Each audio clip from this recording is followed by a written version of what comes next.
Hello and welcome. I know many of you use this video to help you fall asleep. So before we begin, be sure to like the video and subscribe to the channel. Take a moment to get comfortable, relax, and let yourself unwind. Name of the story, The Missing Hour. Sarah sat at her kitchen table, staring at the clock on the wall. The ticking sound seemed louder than usual, almost deafening, as though it were mocking her. She blinked and glanced at her phone. 10:23 a.m. Her eyes flickered back to the wall clock. She swore she had looked at it only moments ago, and it had said 10:24 a.m. A frown creased her brow as she reached for the clock. It was an old-fashioned timepiece, one her grandmother had passed down to her. The polished brass surface gleamed in the light, but there was something off about it today. It wasn't the first time Sarah had noticed strange things happening with the clock. It seemed to lose time occasionally, but today something felt different. She reset the clock, her fingers brushing the worn hands as she adjusted them to the correct time. 10:23 a.m. again. Okay, this is getting weird, she muttered under her breath, shaking her head as she made her way back to the living room. Sarah was always a creature of habit, and time had always been something she clung to. Every morning, she followed the same routine, a comfort that gave her a sense of control. She reached for a cup of coffee, the warm steam curling around her face, and took a slow sip. It had been an uneventful morning. The weather was dull, gray clouds hung low outside the window, and the street was empty. Yet, the sense of unease lingered. When Sarah returned to the kitchen, her gaze automatically fell back on the clock. Her heart skipped a beat. It was 10:24 a.m. again. How could that be? She had just set it to 10:23. She stared at the hands, her mouth going dry. Was she losing her mind? With a deep breath, she approached the clock once more, intending to adjust it again. But as she reached for the brass hands, a strange pressure in the air made her pause. The atmosphere felt heavy, like something invisible was closing in on her. Her fingers hovered over the clock's face. She shivered, the hairs on the back of her neck standing on end. Without thinking, she pulled her hand back, stepping away. The feeling didn't make sense. It was just a clock, after all. But why did it feel as if something sinister was at play? Maybe I'm just tired, Sarah murmured to herself. She hadn't slept well the night before, plagued by a series of unsettling dreams. Perhaps that was all this was, the aftermath of a restless night. But then the clock ticked again, and again, and again. Every time she glanced at it, the hands seemed to move ever so slightly, never quite right. Always a few seconds too fast or too slow. The time seemed off by just a minute each time. She opened the clock and checked the battery, but it was fine. The mechanism, in fact, appeared to be running smoothly. Her breath caught in her throat as she checked her phone again. 10:25 a.m. This couldn't be happening. Okay, Sarah, get a grip, she whispered, rubbing her eyes. You're just being paranoid. It's fine. But as she spoke those words, the unsettling sensation in the pit of her stomach refused to subside.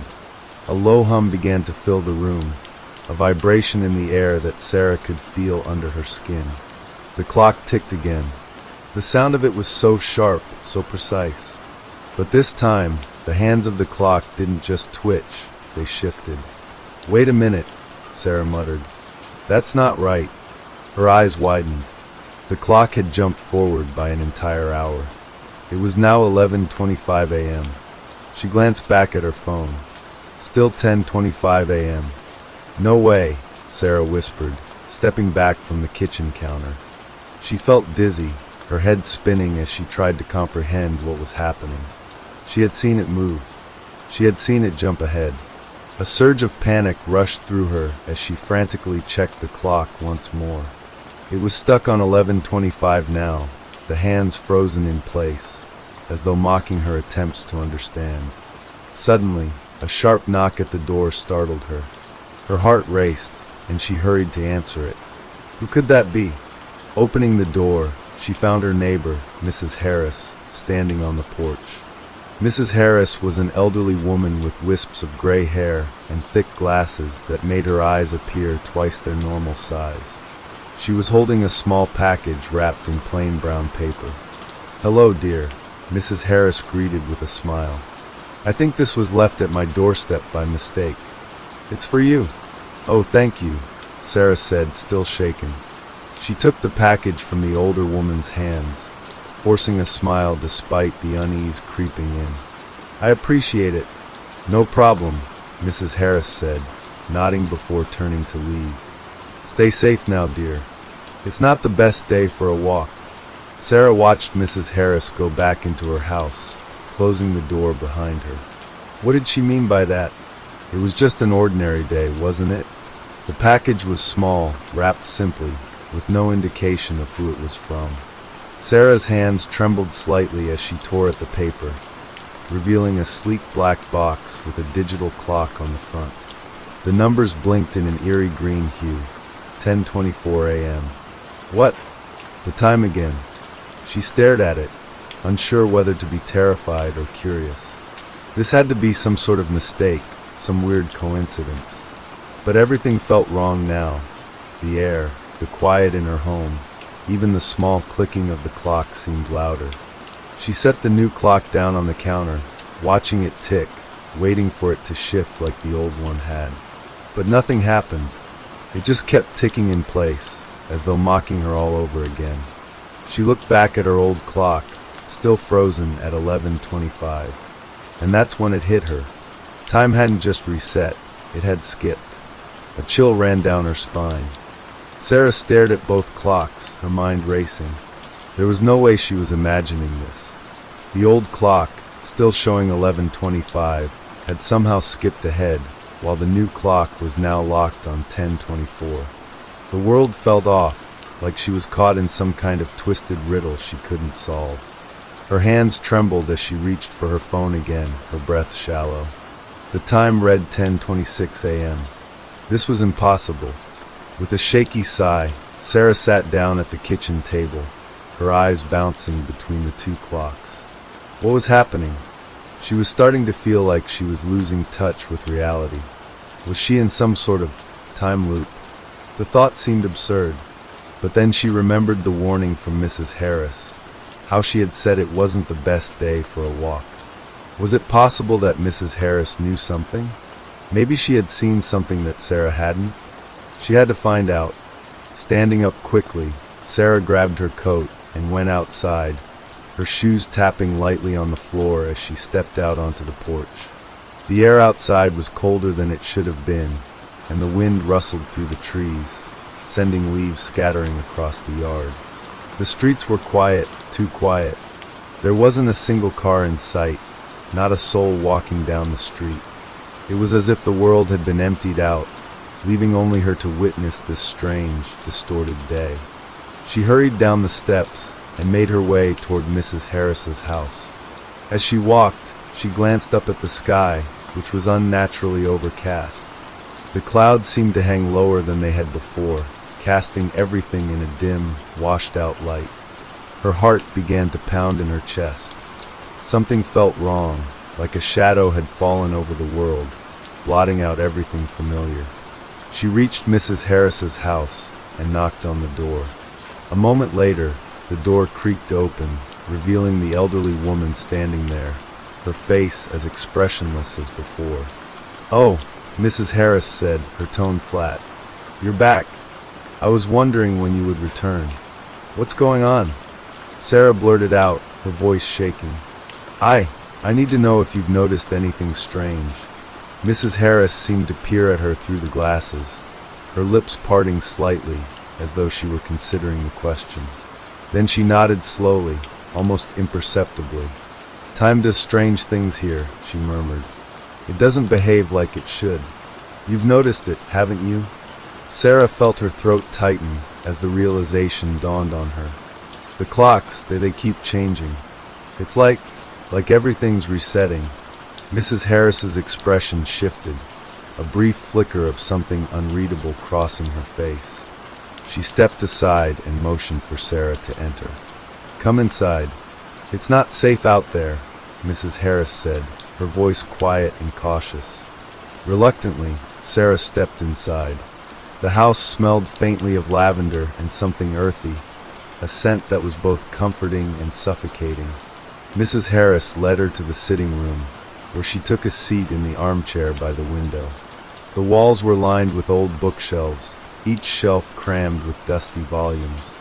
"You've been caught in the loop, dear," Mrs. Harris said, her voice low. "And if you don't break it, it will consume you." Sarah's heart sank. A loop? That was exactly what it felt like. But how could she break it? How could she escape? "I don't understand," Sarah said, her voice cracking. "How do I stop this? How do I make it stop?" Mrs. Harris looked at her, her expression unreadable. "It's not something you can stop, child. Not easily, anyway. Time doesn't obey our rules here." "What do you mean?" Sarah asked, her hands clutching the edge of the chair as she leaned forward. "How did this happen?" Mrs. Harris hesitated for a moment before speaking again. "It's a place, you see. A place where time behaves differently. Once it starts slipping, there's no way to control it. You're trapped in the cycle now, just like the rest of us." Sarah's mind raced. Trapped? How could that be? She didn't remember coming here, didn't remember anything strange happening before. It all started with that clock, the old one, and now everything was unraveling around her. "Why didn't you warn me?" Sarah's voice was shaky. "Why didn't you tell me sooner?" Mrs. Harris leaned forward, her voice becoming softer, almost as if she were confiding in her. "I couldn't. Not until I was sure you were ready to hear it. You'll find your way out, eventually. But not without consequences." "Consequences?" Sarah repeated, her voice trembling. "What do you mean by that?" "You'll see," Mrs. Harris said with a cryptic smile. "Just keep watching the clocks, dear. Keep track of the time. And when it all resets again, you'll know what to do." Sarah didn't understand, but as she stared at Mrs. Harris, she knew one thing for certain. She couldn't trust her anymore. There was something dark in those eyes, something that wasn't telling the full truth. Sarah stood abruptly, her body shaking with a mix of fear and confusion. I don't know what's going on here, but I need to leave. I need to get back." Mrs. Harris didn't try to stop her, only nodded as Sarah hurried back out of the house. The moment the door closed behind her, the world outside seemed even quieter, as if it had swallowed up all sound. Sarah's breath came in shallow gasps as she ran back toward her house, her mind spinning. What was Mrs. Harris talking about? Trapped? A time loop? Could any of this be real? She reached the front door and stopped, her hand frozen over the knob. Something in the air had changed. She could feel it. The clock inside ticked again. She opened the door and stepped back into the house. She stared at the clock, which now read 10:24 again. Sarah's heart skipped a beat as the time reset again, the same eerie 10:24 staring back at her from the clock. It was as if she hadn't even left, as if nothing had changed since she first noticed the time slipping. Her entire world felt fractured, like she was living in a dream that was slowly turning nightmarish. The house, too, seemed different now. The air felt heavier, the shadows in the corners of the room deeper. The ticking of the clock was louder than before, like it was closing in on her, the sound becoming a constant pulse in her ears. She slammed the door shut behind her and leaned against it, trying to steady her breath. She looked back at the two clocks in the kitchen, the old brass one and the new digital one. The brass one read 10:24, just like the others. They were all synced now, as if mocking her attempt to fight the passage of time. Was this what Mrs. Harris had meant by the loop? She felt a chill creep up her spine. She knew deep down that she couldn't ignore it any longer. She had to figure out how to break free. Suddenly, there was a knock at the door again. Sarah's eyes widened. She hadn't heard anyone approach, hadn't seen anyone out the window. Hesitantly, she made her way to the door, every step feeling like it was echoing in the silent house. She opened it slowly, revealing a figure standing on the porch. It was Mrs. Harris again, but this time, her expression was different. There was no kindness in her eyes, only a coldness, a knowing stare that made Sarah's skin crawl. "I told you to watch the clocks," Mrs. Harris said softly, her voice barely more than a whisper. "Didn't I? I don't understand," Sarah muttered, backing away from the door, her throat dry. "I don't understand any of this." "You will," Mrs. Harris said, stepping into the house without waiting for an invitation. "You will understand soon enough. The loop is part of it, part of her. Her?" Sarah stammered, her mind racing. She couldn't follow. What was Mrs. Harris talking about? But Mrs. Harris only smiled, a knowing, unsettling smile. "Don't worry, dear. You'll meet her soon. And when you do, you'll see that time. Time is never what it seems." With a sudden movement, she reached for the clock on the kitchen counter. Sarah didn't have time to stop her. Mrs. Harris twisted the hands of the clock, pushing them backward, resetting it again.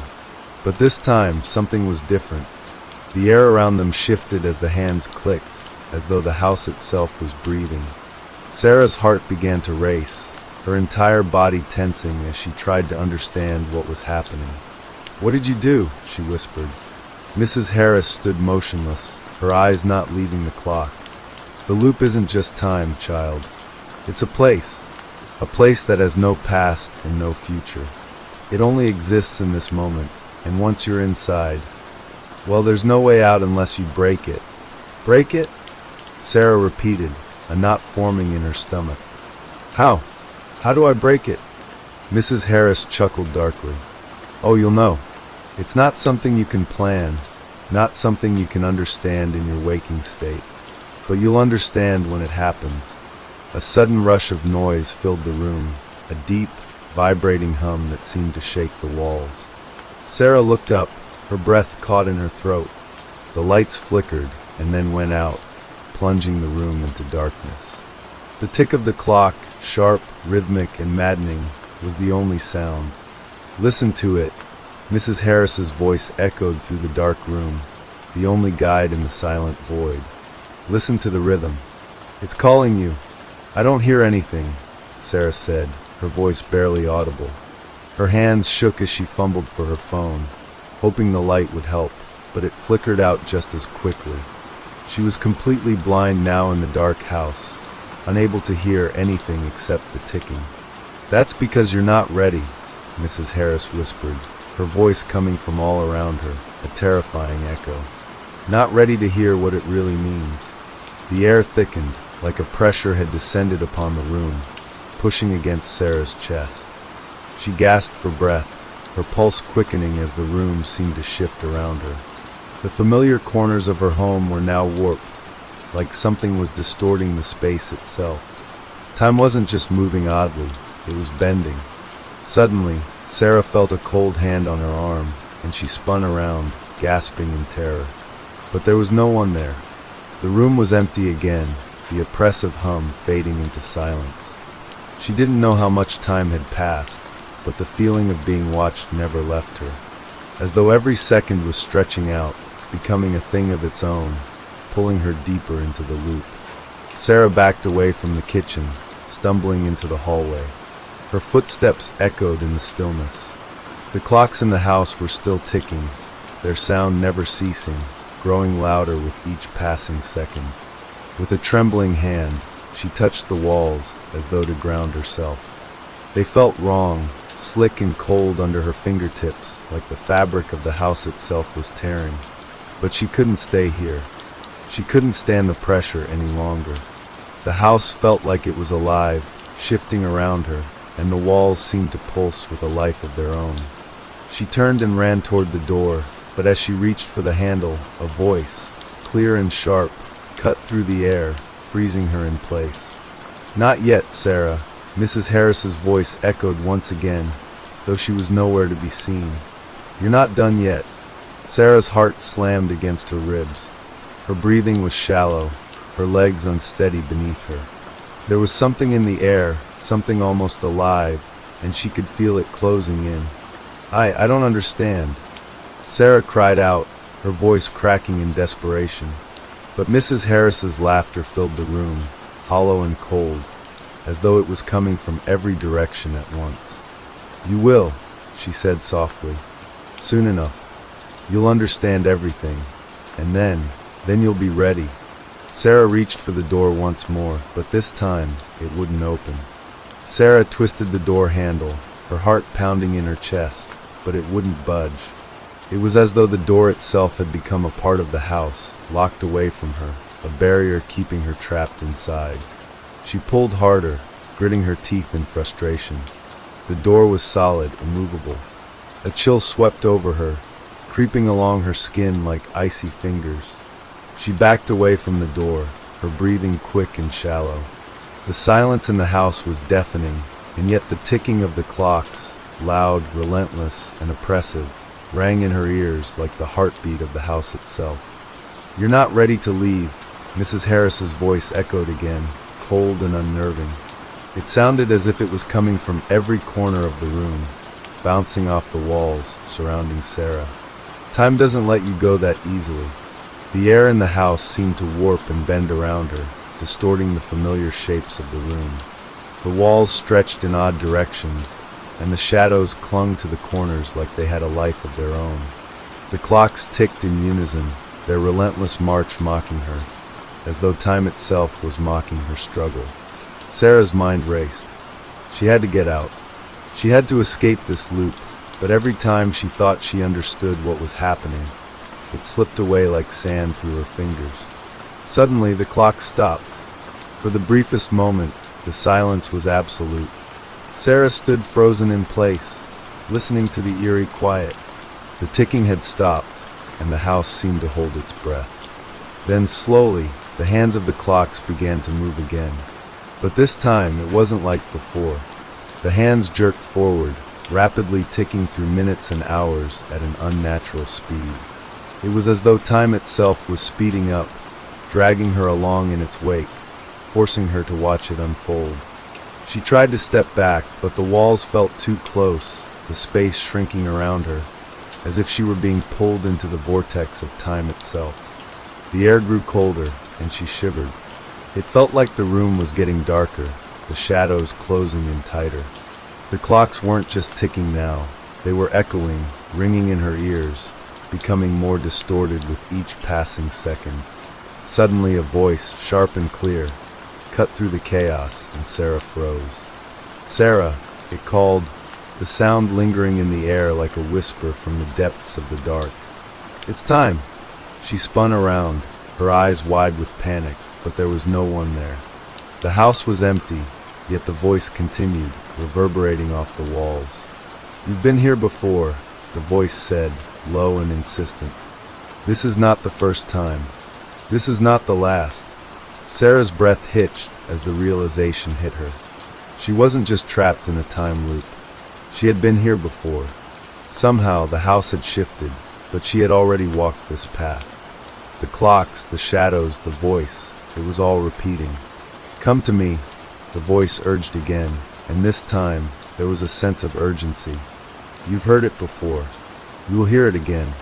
It will never stop until you listen." Her mind raced.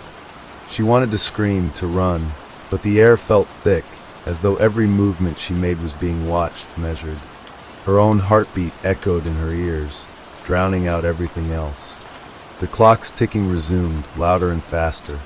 Sarah couldn't take it anymore. She turned toward the hallway, wanting to escape the oppressive atmosphere, but as she walked, the hallway seemed to stretch endlessly. It was as though the space itself had distorted, bending in on her, making her feel as if she were walking in circles. No matter how many steps she took, she could never reach the end. Time was closing in on her. "Don't run," the voice whispered again, this time closer, almost like it was inside her head. "It won't help. You cannot escape." Tears stung Sarah's eyes. She stopped, looking around the hallway. There was nowhere to go. The walls seemed to pulse with each tick of the clock, as if the house was alive, and its heartbeat was getting faster. She could feel the pressure of it, the sense that the house was suffocating her. The clock stopped again. The sudden silence was deafening, more unnerving than the ticking had been. Sarah stood still, her breath coming in shallow gasps. What was happening? The clock should be ticking. Time should be moving forward. But everything had come to a halt. The voice returned, this time louder, more insistent. Sarah, it's not time to leave yet. A sharp pain shot through her head. Her vision blurred as the room around her seemed to collapse in on itself. She staggered back, clutching her head as the pressure in her skull built up, threatening to crack her mind open. No, she whispered, her voice hoarse. Please, no more. The pain grew, a deep, stabbing ache that radiated from her temples to the back of her skull. It was as if someone was inside her mind, twisting and turning the very fabric of her thoughts. And then, everything stopped. The pain, the pressure, the distorted reality. It all vanished in an instant, leaving behind a cold, eerie calm. Sarah collapsed to her knees, gasping for breath, as if she had just emerged from underwater. The world around her felt different, clearer, yet somehow more distorted at the same time. She glanced around, the shadows still lurking in the corners, the clocks now completely silent. But then she realized something had changed. The clocks were no longer in sync. One of them, the old brass one, was now frozen at 10:24. The digital clock, however, was blinking erratically, as though struggling to keep up with the flow of time. And as she stared at the clocks, she knew in the pit of her stomach, that time was no longer just slipping away. It was being torn apart. Sarah's hands shook as she stood up, her legs weak. She glanced around the room, but the shadows in the corners of the room seemed to grow darker, more defined. There was something waiting in the darkness, watching. The air seemed to thicken again, and Sarah felt the pressure closing in on her once more.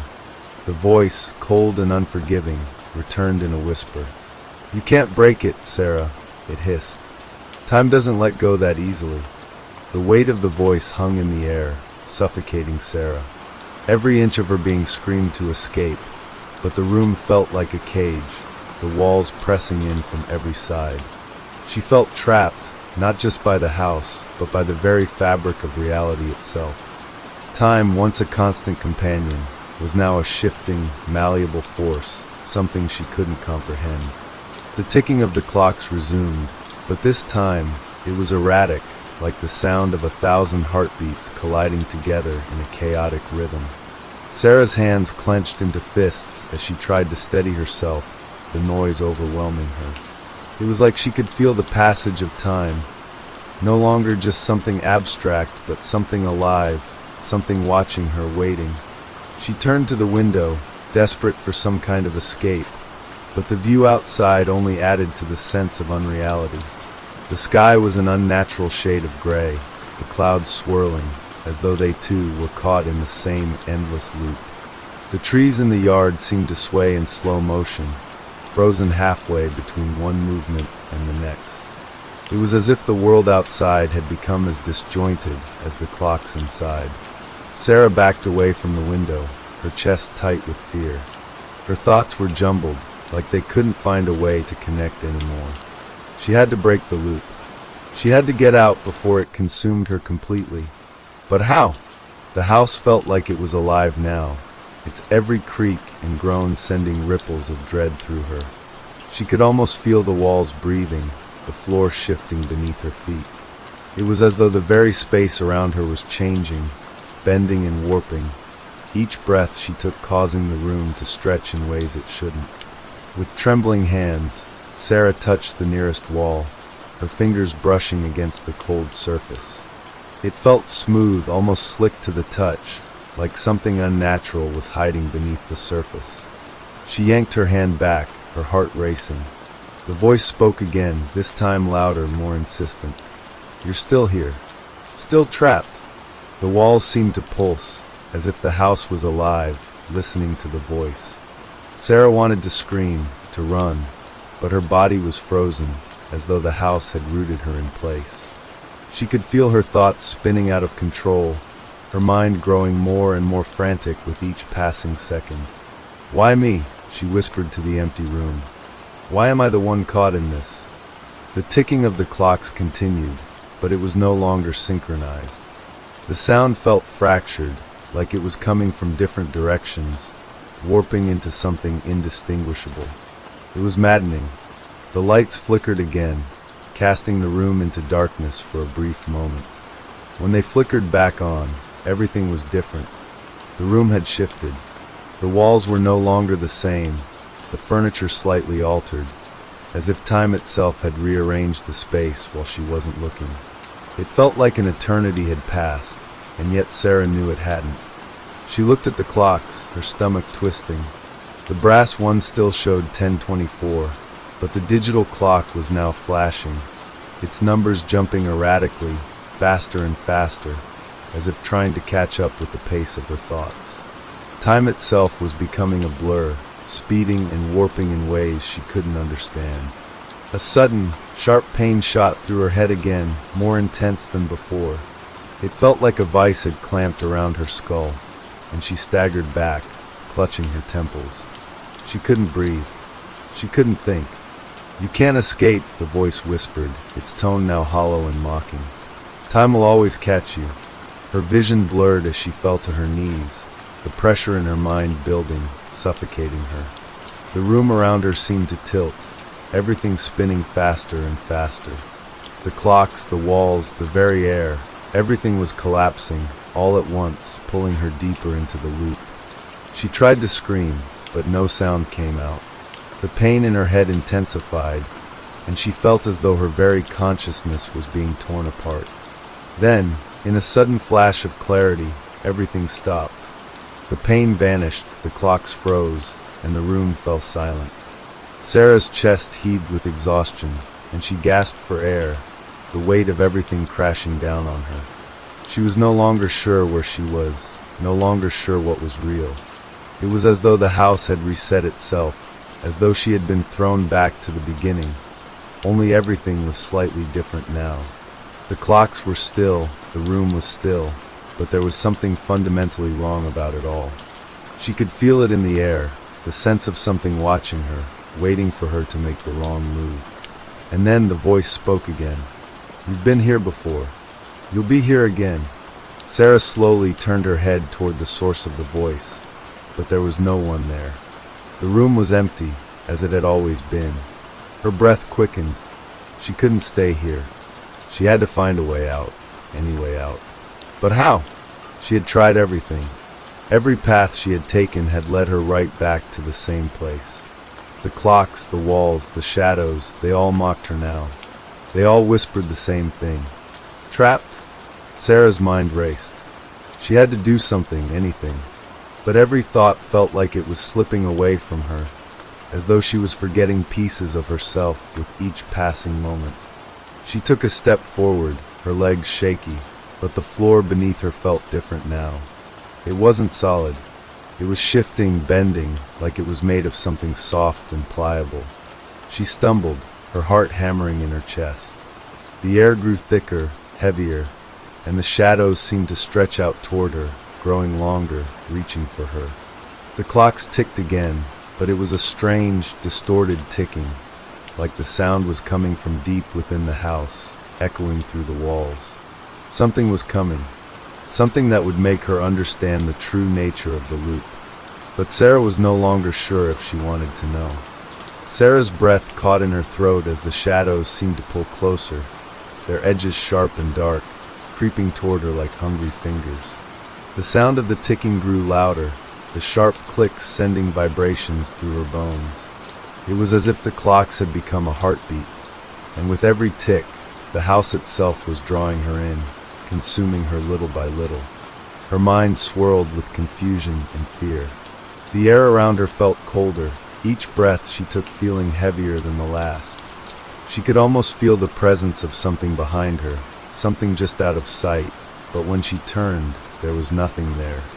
The house was silent once again, except for the ticking, relentless, unforgiving.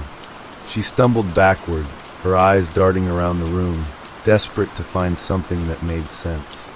The walls, the furniture, even the windows, all of it seemed to pulse, to breathe with the rhythm of time.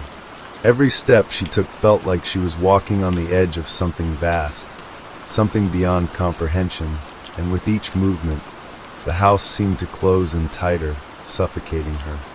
The ticking, it was too much. It was like it was consuming her thoughts, erasing the lines between what was real and what was not. She stumbled towards the door, hands trembling as she reached for the handle again. It still wouldn't open. The door, like everything else, was a part of the loop, a trap that would not let her escape. Then, from the corner of her eye, she saw it, a figure in the shadows, a silhouette just barely visible. Her heart skipped a beat. Was it Mrs. Harris? Was it someone else? The figure stepped forward slowly, deliberately, and as it did, Sarah felt a shift in the air, a weight that pressed down on her chest. It was a woman, her features obscured in the dim light, her clothes torn and ragged, as though she had been here for a very long time. She didn't speak at first.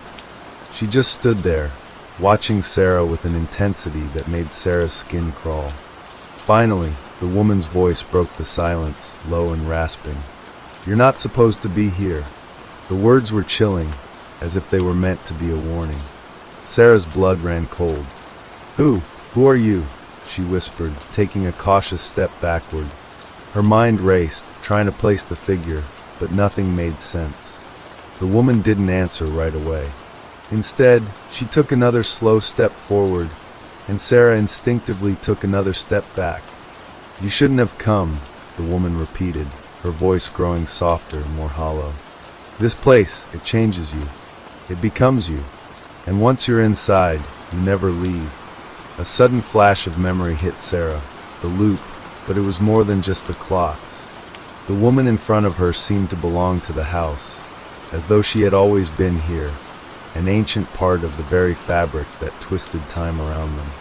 The woman stepped closer still, her face becoming clearer in the dim light. Her eyes were wide, unblinking, the irises almost black with fear. Sarah took in a sharp breath. The woman's features were gaunt, hollow, as though she had been trapped here for far longer than Sarah could comprehend. "I've seen you before," Sarah said, her voice barely above a whisper, her pulse racing. "I've seen you in the shadows." The woman's lips curled into a faint smile, if it could even be called that, twisted and wrong. "You've seen all of us, child. Every one of us who has wandered too far into the loop. We never leave." Sarah took another step back, her back hitting the wall. Her mind was screaming for her to run, to escape, but every instinct she had told her that there was nowhere to go. The woman's words echoed in her mind, and she realized with a sinking feeling that she was not the first. She wouldn't be the last. "You're a part of it now," the woman whispered. "We all are." As the woman's figure came into full view, Sarah's stomach churned with horror. Her clothes were ragged, tattered, but it was her eyes, those eyes, that sent a wave of dread through Sarah's chest. There was no soul behind them, just emptiness. "We're all trapped here, all of us who failed to break the loop." Sarah could feel the room around her shift again. The walls seemed to close in, the shadows thickening as the ticking grew louder, a relentless pulse that reverberated through her entire body. The woman's words rang in her ears. "You're part of it now." A shiver ran down Sarah's spine. She tried to move, to break free, but her legs felt like they were made of stone. Her mind screamed for her to act, to do something, but the oppressive force of the house had locked her in place. "No," Sarah said hoarsely, her voice trembling with the weight of her fear. "I'm not like you. I won't be trapped here." The woman's eyes narrowed. "You don't understand. It's not a choice. It's a part of you now. You'll learn. And when you do, you'll stop trying to run." The ticking grew louder, closer. The woman raised her hand, pointing toward the clock on the wall, the one that had been stuck at 10:24 since Sarah had first noticed it. It was ticking again, but it was no longer just a sound. The clock had become something more. It was a presence, pulling at Sarah, tugging at her thoughts.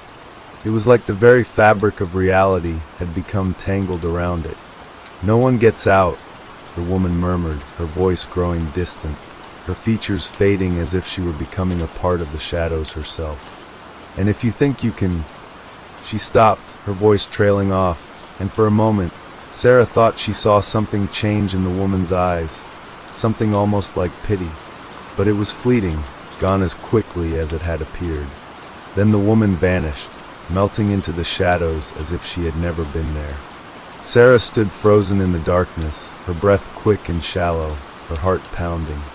The ticking of the clock was now deafening, a chaotic rhythm that filled the room and seemed to echo inside her mind. She was alone again, but she knew deep in her bones that she wasn't. She could feel the presence of the loop of the house, closing in on her once more.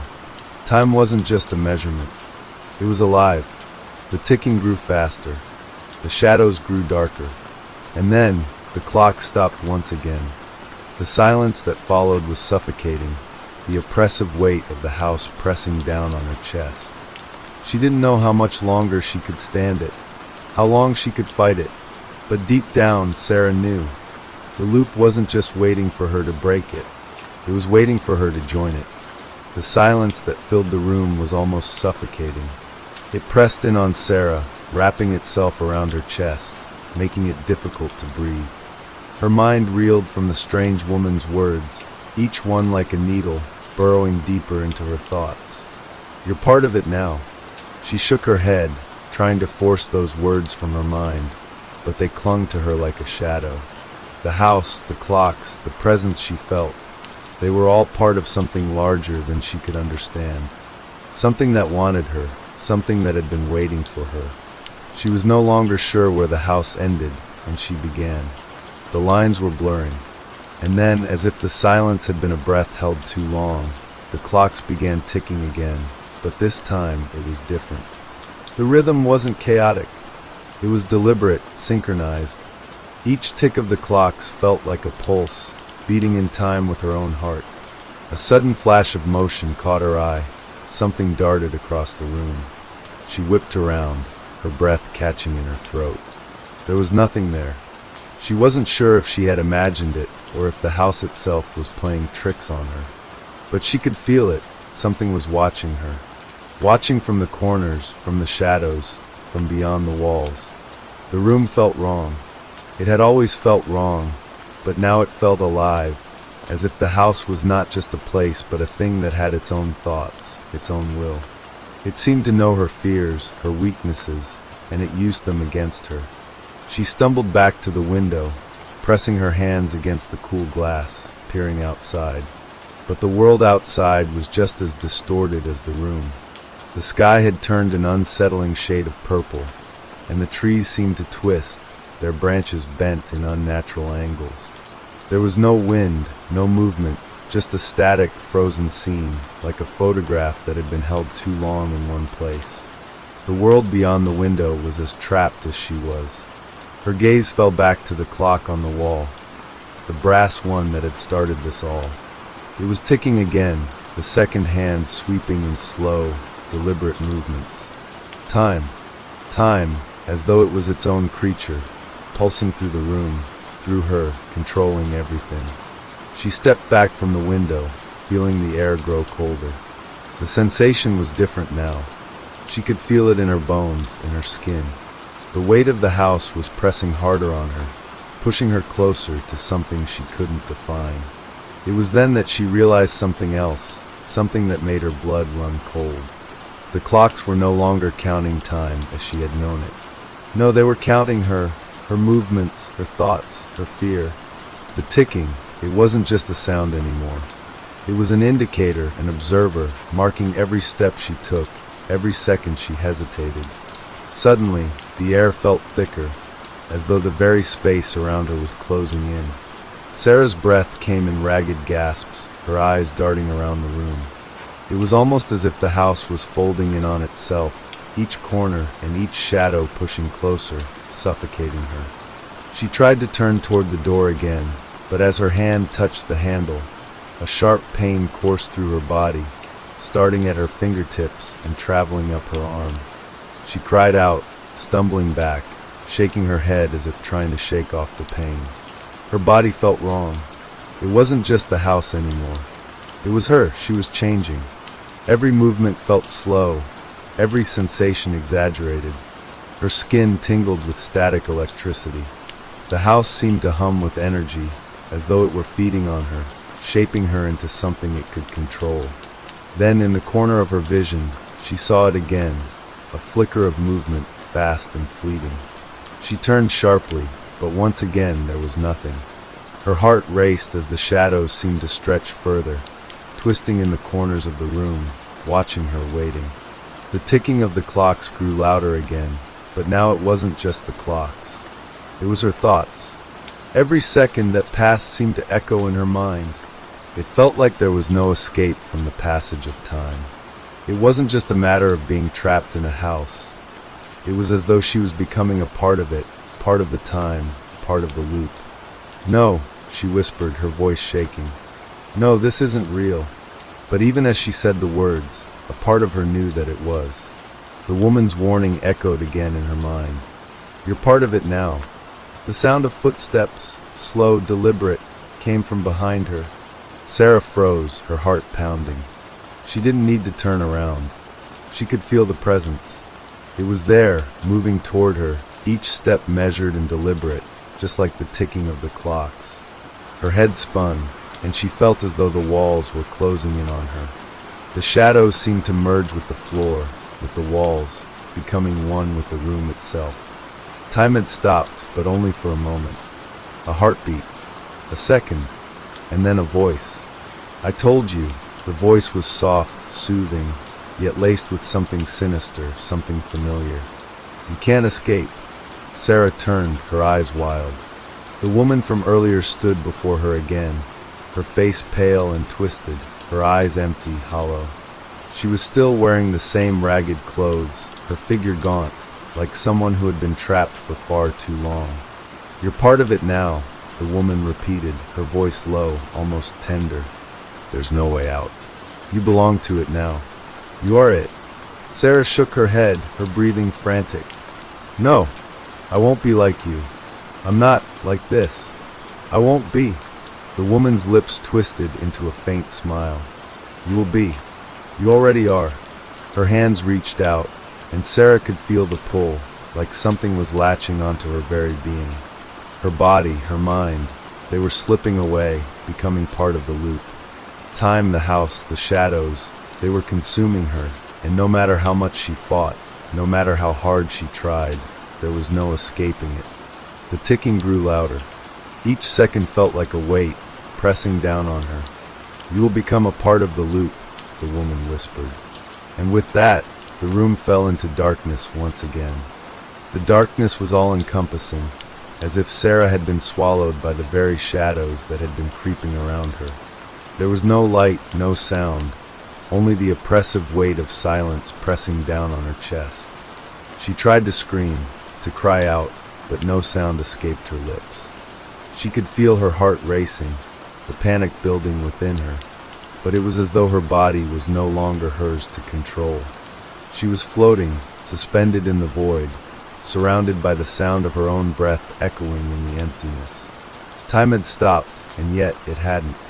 The clocks, their ticking was still there, faint but present, weaving through the silence like a thread of madness. She could feel it, feel the pulse of time, feel the pressure of its march, even though the world around her seemed frozen in place. The darkness was thickening, curling around her like a living thing, like it was waiting for something that was just out of reach. Sarah tried to move, to break free, but every movement felt sluggish, as though her body was stuck in some kind of viscous liquid, fighting against her at every turn. Then, without warning, the darkness splintered. A crack, like a fracture in the fabric of reality, appeared before her. A thin sliver of light spilled through, and for a brief moment, she thought she saw something, a glimpse of something familiar, something that might offer her an escape. She reached toward it, desperate, her fingers brushing against the crack in the darkness. It was warm, the light behind it radiating an almost inviting glow. She thought she heard a voice too, faint but clear, as though someone were calling her name. "Sarah!" It was soft, like a whisper on the wind, but it carried with it an undeniable sense of urgency. a voice she hadn't heard before, yet somehow, it felt like it was calling her from somewhere deep inside her own mind. "Sarah," she followed the voice, moving closer to the crack of light. But just as her fingers touched the edge of it, the light blinked out, vanishing into the thick darkness once more. The voice was gone, replaced by the relentless ticking of the clocks that seemed to surround her, closing in on her once again. "No," she gasped, stepping back. "No, no, no." The crack reappeared, but this time, it wasn't just light, it was the reflection of a face. Sarah gasped as she saw herself, staring back at her through the crack. Her own eyes, wide with fear, locked onto hers. But something was wrong. The reflection was distorted, like a warped version of her own face, twisted by some unseen force. Her heart skipped a beat. Was that really her? Or was it something else? She couldn't tell anymore. The longer she stared, the more the reflection seemed to shift, as though the cracks in reality were pulling at her, unraveling her, and pulling her into the void. "You're becoming one of us," the reflection whispered, its voice a distorted version of her own, hollow and empty. "There's no going back." Sarah stumbled backward, her chest tightening as she tried to tear her eyes away from the reflection. She felt dizzy, disoriented, as though the room was spinning around her, twisting in ways she couldn't understand. The ticking was louder now, almost deafening. The shadows seemed to press in on her, pushing her toward the crack in the darkness, the warped reflection that called to her, drawing her in with its haunting, familiar voice. "You belong here now," it said, the words echoing through her mind. "You're part of it. You've always been part of it." "No," Sarah whispered, shaking her head. "I won't be." But the words felt hollow. She wasn't sure if she even believed them anymore. The longer she stood there, the harder it became to distinguish between the truth and the lies, between what was real and what had been twisted by the house. The reflection, her reflection, smiled then, a twisted, mocking grin that sent a chill through her body. The smile stretched unnaturally, like it was ripping at the edges of her face, pulling at her very essence. "Time doesn't let go," the reflection whispered. "It doesn't release. It keeps you." Sarah reached out toward the crack again, her fingers trembling, desperate to break free from this nightmare. She felt the pull of the reflection, the way it was becoming more and more like her, until she couldn't tell where she ended and the reflection began. Then, just as she was about to touch it again, the darkness ripped open wider, swallowing the crack and the reflection whole. She screamed, but the scream was muffled by the overwhelming silence that returned. For a moment, everything was still. Everything was quiet. But then, there it was again, the ticking. The clocks began again, slow and deliberate, but now it was different. The ticking no longer felt like a sound. It felt like a presence, like something was moving around her, beneath her skin, inside her mind. Sarah staggered backward, trying to comprehend what was happening. She could feel her pulse quickening, the rush of panic flooding through her veins. The house was alive. The clocks were alive, and it was all closing in on her. The room felt smaller, the shadows thicker. Time was shifting again, bending in on itself. She tried to move, but the ground beneath her feet felt unstable, as though the very fabric of reality was disintegrating around her. "You're trapped," a voice said. It was familiar, yet foreign. A low whisper just behind her ear. "You can't leave. Not now. Not ever." Sarah spun around, but there was no one there. No one except for the shadows, shifting in the corners of the room, their shapes indistinguishable, like they were waiting for her. "You're part of the loop now," the voice said again, more insistent this time. "There's no escape." A cold chill ran through Sarah's body. She felt her strength drain, her legs growing weak beneath her. The house was consuming her. It was pulling her into its depths, dragging her down, and no matter how hard she fought, she couldn't break free. And then, as the ticking grew louder, more insistent, the room began to pulse. The shadows seemed to grow, to stretch out like dark tendrils, and Sarah realized that she was no longer in control. She was no longer herself. The woman's warning echoed in her mind, the sound almost drowned out by the deafening tick of the clocks. "You're part of it now." And Sarah understood. She had always been part of it. She had always been meant to be here. The room shifted again, and this time she didn't resist. She couldn't. She was becoming one with the house, one with the shadows. And when the clock stopped, when the silence returned, she would be lost forever. The clocks ticked louder, their rhythmic sound crashing in Sarah's ears, drowning out everything else. It was a constant, insistent noise that pierced her skull, filled every crevice of her mind. She couldn't think beyond the ticking, couldn't focus on anything except that sound. It became her world, her only reality.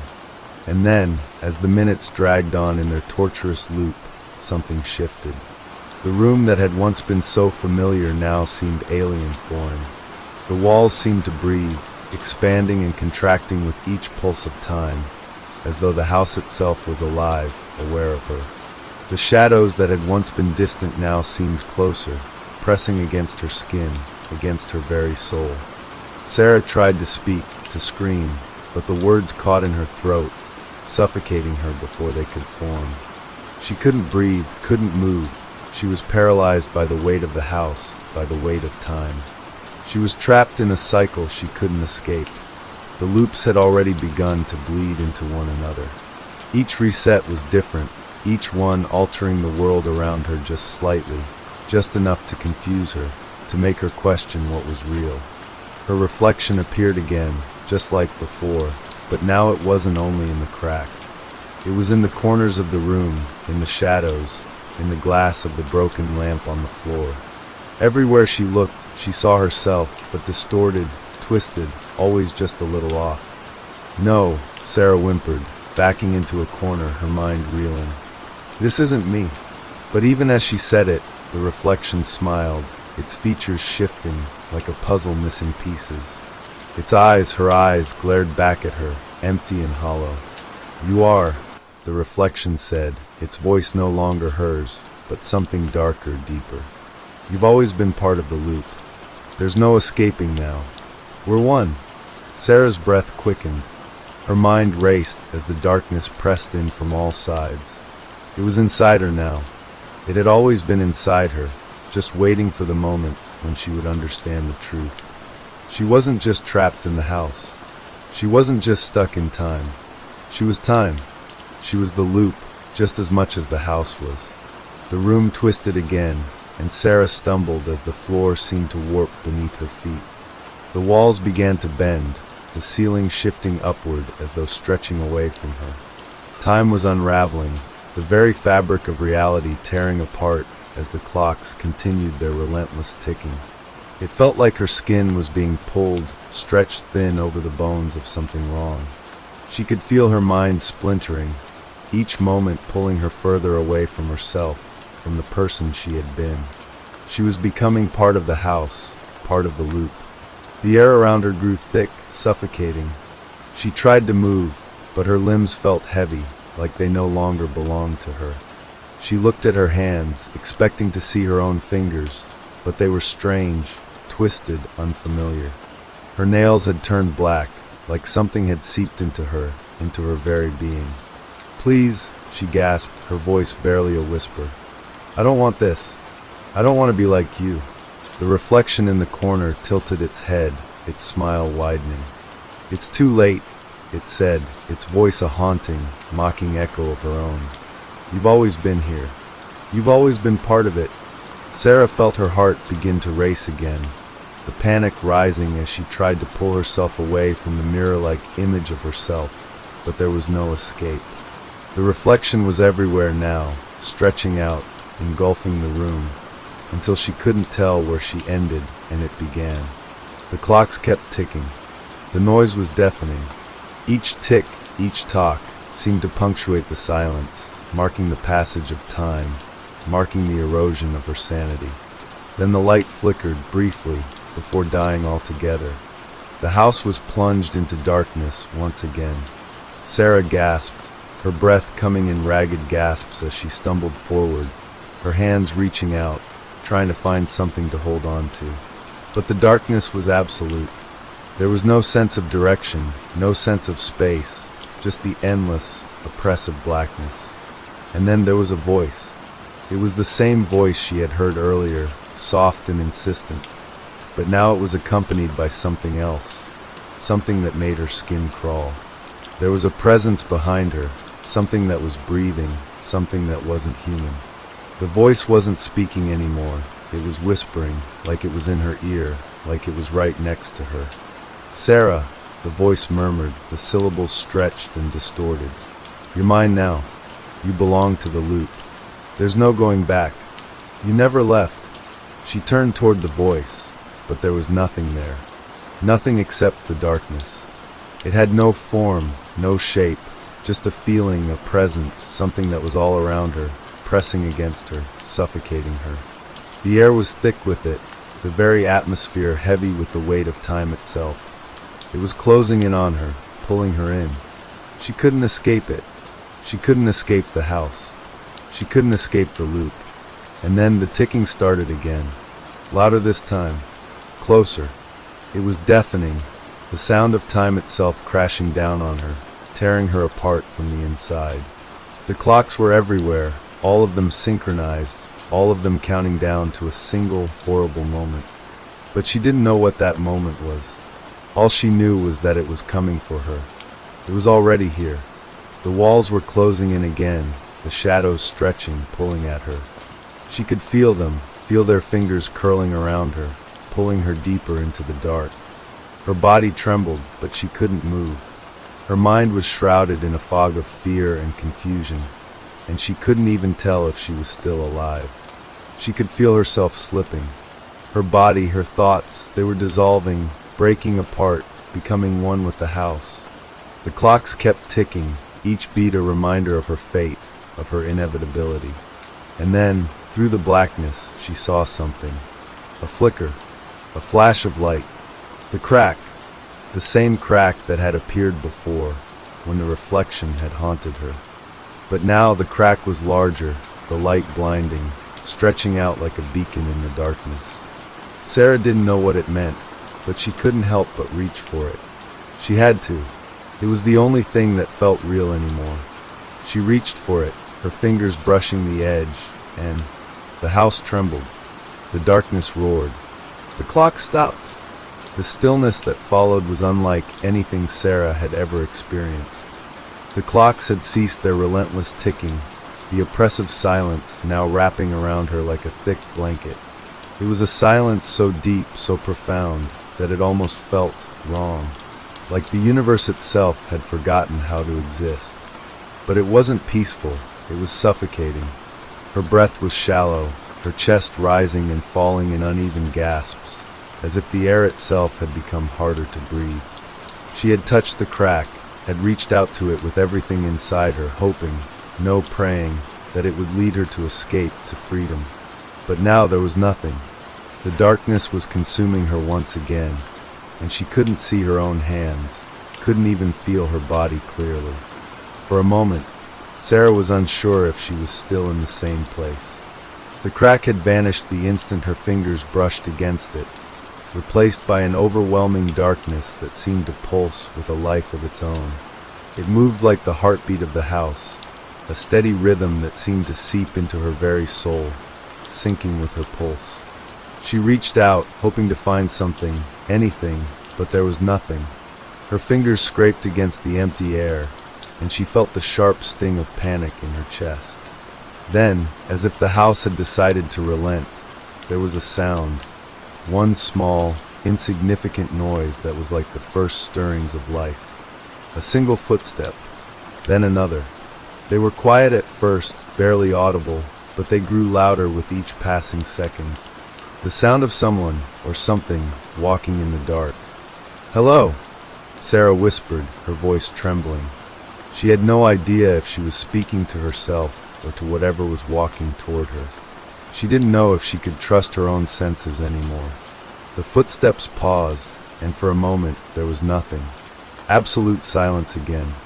Then the voice came, a whisper so faint, so distant that Sarah could barely hear it. Sarah. Her breath hitched. It wasn't her name. It wasn't a voice she recognized. It was something else, something foreign.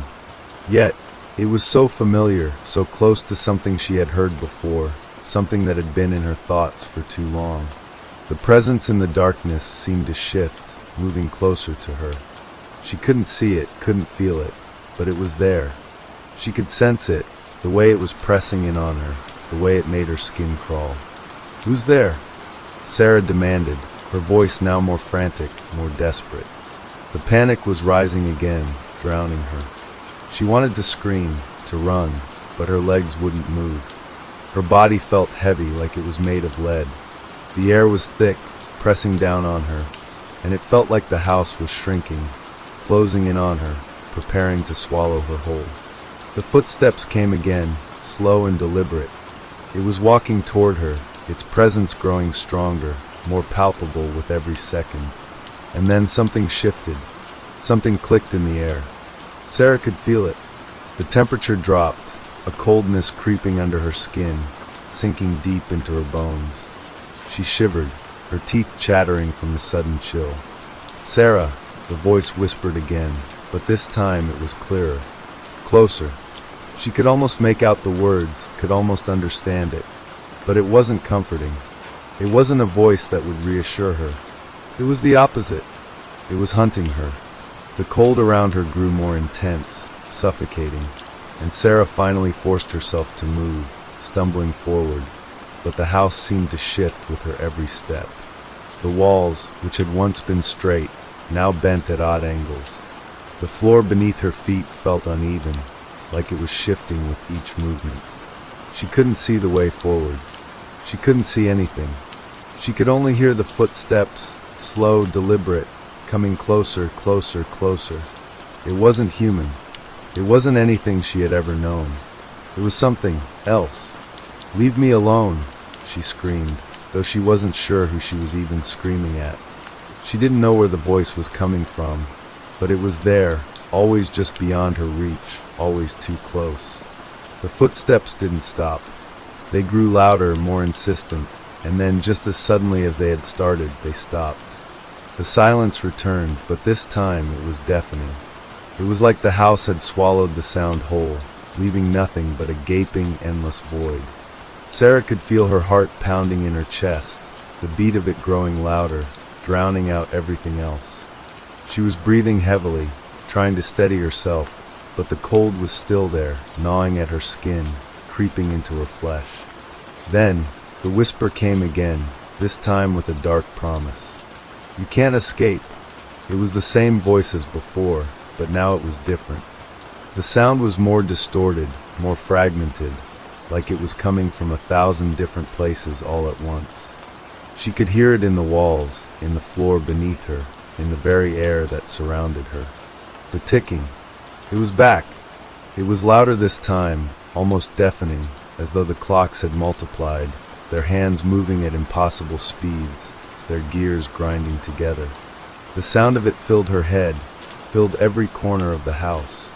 She stumbled backward, her legs giving way beneath her, and for a moment she was paralyzed with fear. The room around her seemed to bend, the walls warping as time itself seemed to fracture, to twist. "You've always been here," the voice whispered again, closer this time, almost inside her head. "You never left, and you never will." Suddenly, the floor beneath her feet gave way. She fell, and everything went black. Sarah's fall felt endless. She plunged through the darkness, weightless, as though she was suspended in time itself, lost between moments, between loops. There was no sense of gravity, no sensation of air rushing past her. Only the growing, oppressive silence that clung to her like an unseen force. She landed, finally, hard. Her body crashed against something cold and unyielding, a sharp jolt of pain that shot through her spine. She gasped, pulling herself into a sitting position, her heart racing, blood pounding in her ears. But when she opened her eyes, there was nothing to see. More darkness. She reached out, her fingers trembling as they brushed against the smooth, metallic surface beneath her. The texture was cold and slick, like the inside of a cavern, like the walls of a tomb. She shivered, trying to steady herself, trying to breathe through the overwhelming fear that threatened to swallow her whole. Then, slowly, as though the darkness itself was lifting just for her, a faint glow began to emerge. It was dim at first, barely perceptible, but it grew stronger, brighter, until it bathed the room in a sickly, unnatural light. The space she was in seemed to stretch endlessly, as if it went on for miles, though she could see only a few feet in front of her. The walls were smooth, polished, like the inside of a strange, mechanical structure, not a home at all. A low hum reverberated through the air, the faintest sound of machinery. Something that had been hidden, something that shouldn't be here, buried deep in the bowels of the house. It was then that Sarah realized she was no longer in the house, not in the way she had known it. This place was something else, something worse. "Where am I?" she whispered, her voice sounding strange to her own ears, as if it didn't belong to her. She felt like a stranger in her own body, a visitor in a world that had long forgotten her existence. The glow shifted, illuminating something in the distance, something that made Sarah's breath catch in her throat. It was a figure. At first, it was just a shape, an outline in the light, but as Sarah's eyes adjusted, she could see it more clearly. The figure was tall, humanoid, but something about it was wrong. Its form was bent at odd angles, limbs stretched too far, twisted in unnatural ways, like it was made from something that was neither flesh nor bone. Its face was a hollow, empty mask, no eyes, no mouth, just an empty void where features should be. And it was staring at her. A cold shiver ran down Sarah's spine as the figure took a slow, deliberate step toward her. Her heart pounded in her chest, the panic threatening to overwhelm her again. She couldn't move. She couldn't breathe. The figure's footsteps echoed softly, methodically, as it approached. Every step it took seemed to distort the air around it, as if the very fabric of reality was bending under its presence. The glow flickered, casting long shadows that seemed to stretch and writhe like living things. "No," Sarah gasped, her voice trembling with fear. "No, no, please." But the figure didn't stop. It kept moving toward her, its empty gaze fixed on her, its distorted limbs swaying unnaturally as it approached. The humming of the machinery around her grew louder, the sound pulsing through her veins, like the beating of an alien heart. And then, without warning, it spoke. "You're the loop." The voice was a guttural whisper, deep and foreign, like it was coming from the very walls of this strange place, from the machinery itself. The words rattled inside her skull, vibrating through her mind, making it difficult to focus, difficult to think. "You never left," it continued, its voice swirling around her, inside her, suffocating her. "You are part of it. You are the clock." Her stomach churned, her head spinning as the realization hit her like a blow to the chest. She had never truly escaped. Not from the house, not from the loop. She was the loop. Sarah opened her mouth to scream, but no sound came out. Her body refused to obey her, trapped in the grip of terror, unable to move, unable to react. The figure was closer now. It was right in front of her, towering over her, its cold, empty gaze burning through her. Sarah could feel her mind starting to unravel, the pieces of her reality slipping away. She was drowning in it, the loop, the darkness, the never-ending march of time. She was part of it. She was always going to be part of it. The figure reached out, its twisted hand moving toward her. Sarah's breath caught in her throat, her eyes wide with terror, but she couldn't move, couldn't run. Its fingers brushed against her skin, cold as ice, and in that touch, something strange happened. Time shifted again. The floor beneath her feet seemed to vanish, and once again, Sarah was falling through endless space. She could feel herself stretching, twisting, becoming something else. The boundaries of her body, of her mind, were blurring, distorting in ways she couldn't comprehend. She was being pulled in, sucked back into the loop, into the darkness. The figure was with her, always with her, its voice ringing in her ears, its presence inside her. "You cannot escape," it whispered, its voice no longer just in her ears, but inside her very thoughts. "You are the loop. Time will never stop." The fall finally ceased. Sarah's body slammed against a cold, smooth surface once again, the shock of the impact jarring her senses. She gasped for air, but the air was thin, stale and metallic. Her limbs felt unresponsive, as though they were no longer under her control. Her mind, already fragmented, felt like it was spinning off into nothingness, unraveling piece by piece, thread by thread. She slowly opened her eyes, blinking against the haze that clouded her vision.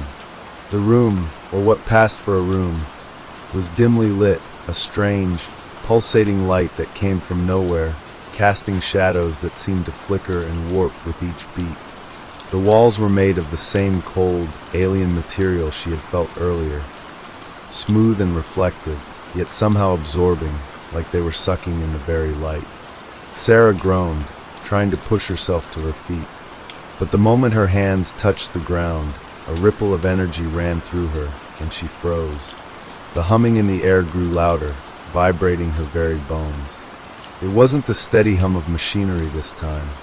It was something else, something organic, something ancient. "You're still here," the voice said again, its whisper slipping into her ears, surrounding her. It was the same voice, the figure's voice, but it seemed different now. It was no longer just a voice. It was a presence, an entity, something that reached into the very fabric of her mind and twisted it. "You've always been here. Always will be." Sarah gritted her teeth, her heart hammering in her chest. She pushed herself upright, her legs trembling beneath her. Every step was shaky, uncertain.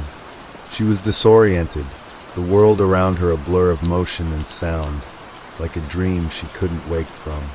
But there was no waking. She had already woken. She was awake, and the nightmare was her reality. She stumbled forward, her hand outstretched in search of something to ground her, to anchor her to this reality that no longer made sense. The walls seemed to curve away from her, stretching, bending in impossible angles, warping like the world was made of liquid, its surface rippling with every movement she made. The lights flickered, casting long, jagged shadows. In those shadows, she saw figures, no reflections of herself. Hundreds, thousands of them, all staring back at her. Some of them were distorted, their faces stretched into grotesque, inhuman shapes. Others had hollow eyes, voids where their pupils should have been. And they were moving. They were watching her, mimicking her every movement. "Stop," Sarah whispered, her voice cracking. She closed her eyes tightly, trying to block out the sight, trying to block out the oppressive feeling of being surrounded. "Just let me out. Please." But the reflections didn't listen. They just watched, unblinking. They didn't speak, didn't move, except for the slow, deliberate mimicking of her actions. Every time she took a step forward, they mirrored her. Every time she paused, they did the same. The air grew colder, a chill seeping into her skin, into her bones. She couldn't escape the eyes that were always watching, always waiting. The whispers grew louder, swelling in her mind until it felt like she was being crushed by them. "You can't escape," they murmured, overlapping and distorting, 1,000 voices layered on top of one another, each one saying the same thing. "You are the loop." The words burrowed into her skull, twisting her thoughts, her very perception of reality. What did it mean? How was she the loop? Was she the cause of this? Was she the reason everything kept resetting? Was she trapped in this never-ending cycle because of something she had done? The world around her shuddered, the reflections twitching in sync with her every thought. The floor began to tremble, the walls groaning as though they were alive, aware of her. The light flickered again, casting the room into brief darkness before it returned, brighter and sharper than before. And then, in that moment of clarity, something changed. The atmosphere shifted, and for a brief second, Sarah felt something new. A presence. A different presence. Not the figure. Not the reflections. Something else. It was watching her too. But this presence felt different. It felt almost comforting, like the warmth of sunlight on her skin. But there was a sharpness to it, an edge. It was like it was waiting for something. Waiting for her. The voice spoke again, this time soft, like a whisper of wind. You've been trapped in the loop for so long, Sarah. Don't you understand? You've always been the center of it all. Her heart skipped a beat, her mind racing. What do you mean? She demanded, her voice louder now, desperate. The presence didn't answer immediately. Instead, the shadows around her seemed to writhe, shifting like a living thing. The air grew thick again, oppressive. The walls, which had once been solid, now seemed to bend, warping in the way that only nightmares could. Time stretched and warped. She could feel it, that strange, intangible sensation that time itself was splintering around her, folding in on itself. You're not the victim, Sarah, the voice finally said. It was calm, almost gentle. You're the architect. You built the loop. Sarah recoiled, her breath coming in sharp gasps. No, I didn't. I didn't do this. Her mind raced, trying to grasp the meaning, trying to make sense of it all, but nothing made sense. You did. The voice was insistent now, as though it had been waiting for her to understand. You created the clock. You created the endless loop. And you can't escape. Not until you fix it. Fix it? Sarah repeated, her voice trembling. How? How do I fix it? The presence didn't respond immediately, but she could feel its awareness, its focus on her. There was a pause, an eternity of silence. Then the figure appeared again, but this time it wasn't distorted. It wasn't twisted. It was clearer, more defined, standing in front of her, its hollow eyes locked onto hers. You can't escape alone, it said, its voice low, resonating in the still air. Not unless you fix the clock. Your clock. Sarah's heart was racing, and the room seemed to close in on her, pressing down with the weight of the figure's words. Your clock. The words echoed in her mind over and over until they became a mantra, a constant pulse in her thoughts. She could feel them crawling under her skin, seeping into her consciousness. Your clock, what did that mean?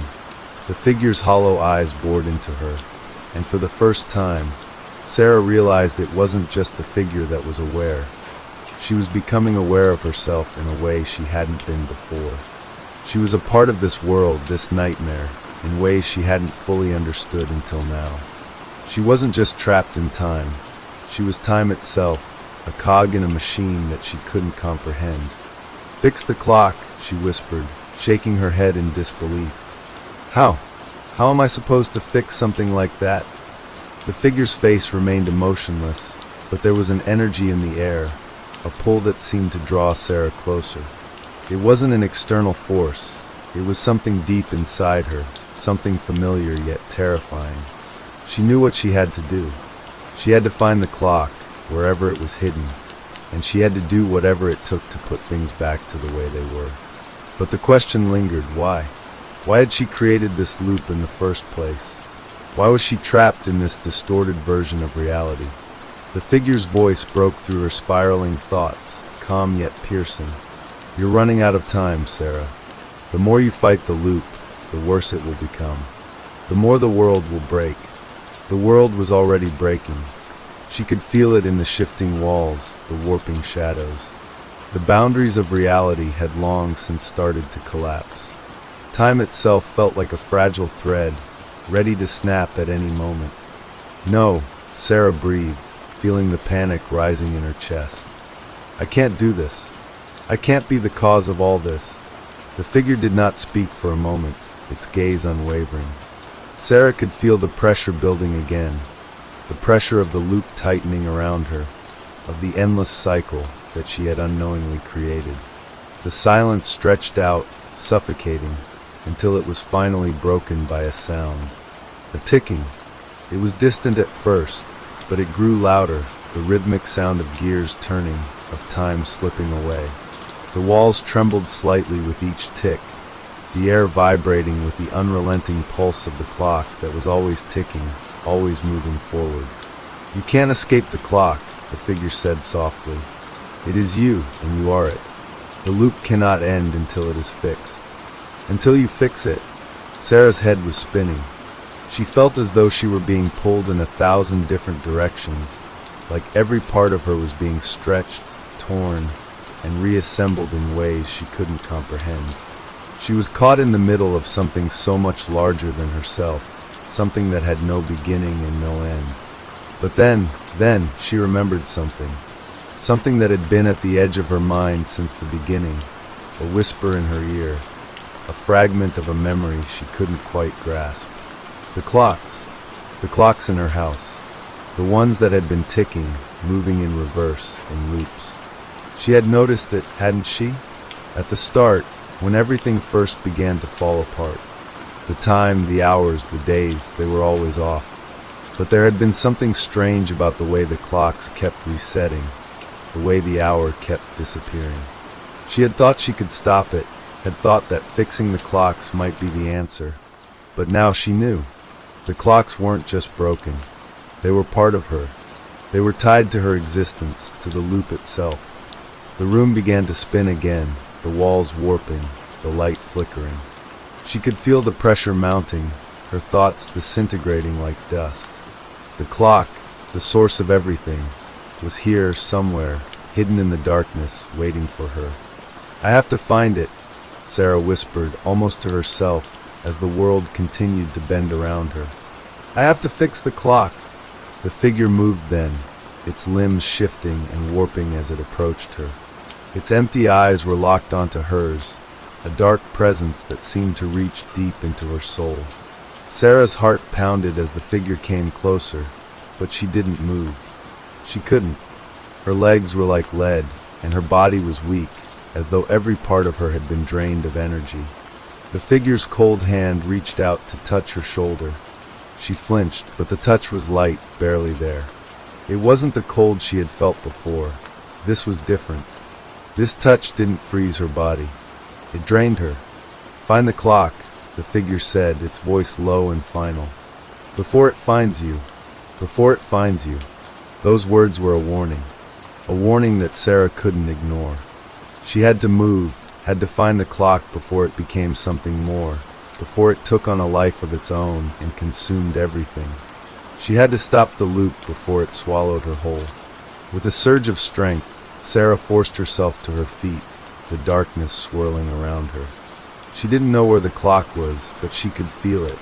The ticking was growing louder, more insistent, and it was coming from somewhere close. She started walking, stumbling forward into the darkness, her hands outstretched. Every step she took felt like a battle, like she was pushing against a current that wanted to pull her back. But she couldn't stop. She couldn't. The ticking was louder now, so close that it felt like it was inside her head, like it was calling her. She was getting closer. She could feel it. And then, as if by fate, she saw it. The clock. It was there, standing at the center of the room, bathed in a soft, eerie glow.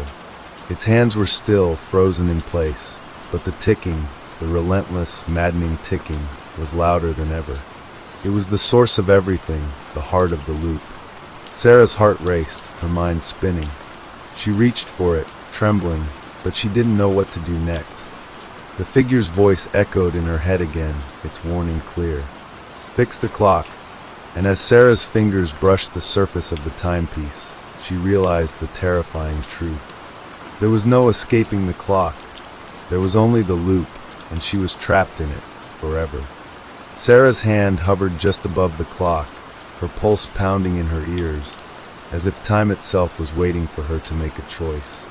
The stillness of the room was suffocating, the silence broken only by the relentless ticking.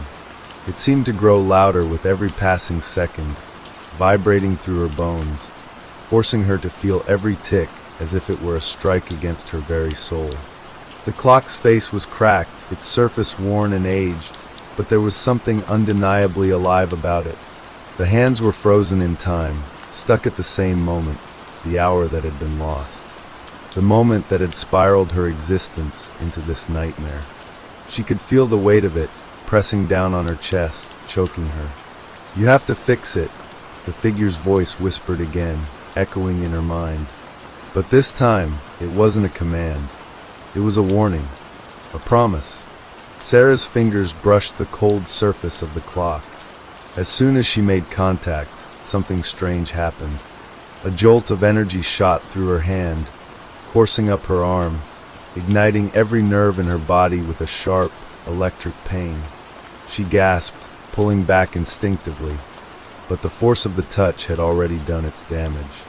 The room around her shimmered, warping again, and the ticking of the clock intensified, becoming deafening, like 1,000 clocks ticking in unison, each second echoing in her mind, bouncing off the walls.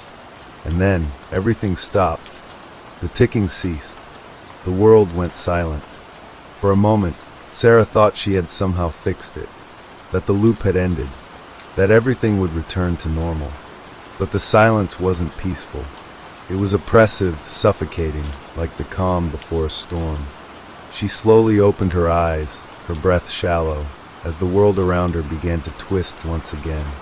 But this time, the distortion was different. It wasn't just the walls or the shadows warping, it was reality itself. The ground beneath her feet began to ripple, like water disturbed by a stone, and the very air around her shimmered as if it were made of liquid. "No," she whispered, her voice barely audible. She took a step back, but the ground beneath her shifted, pulling her in the opposite direction. The world seemed to bend in on itself, like the room was being sucked into a vortex, spiraling faster and faster. The figure, now standing at the edge of the distorted space, watched her with its hollow, unblinking gaze. It didn't move, but its presence felt suffocating. The hum in the air grew louder, vibrating through Sarah's entire body. She could feel herself being pulled in, drawn toward the center of the vortex, toward the clock, toward the heart of the loop.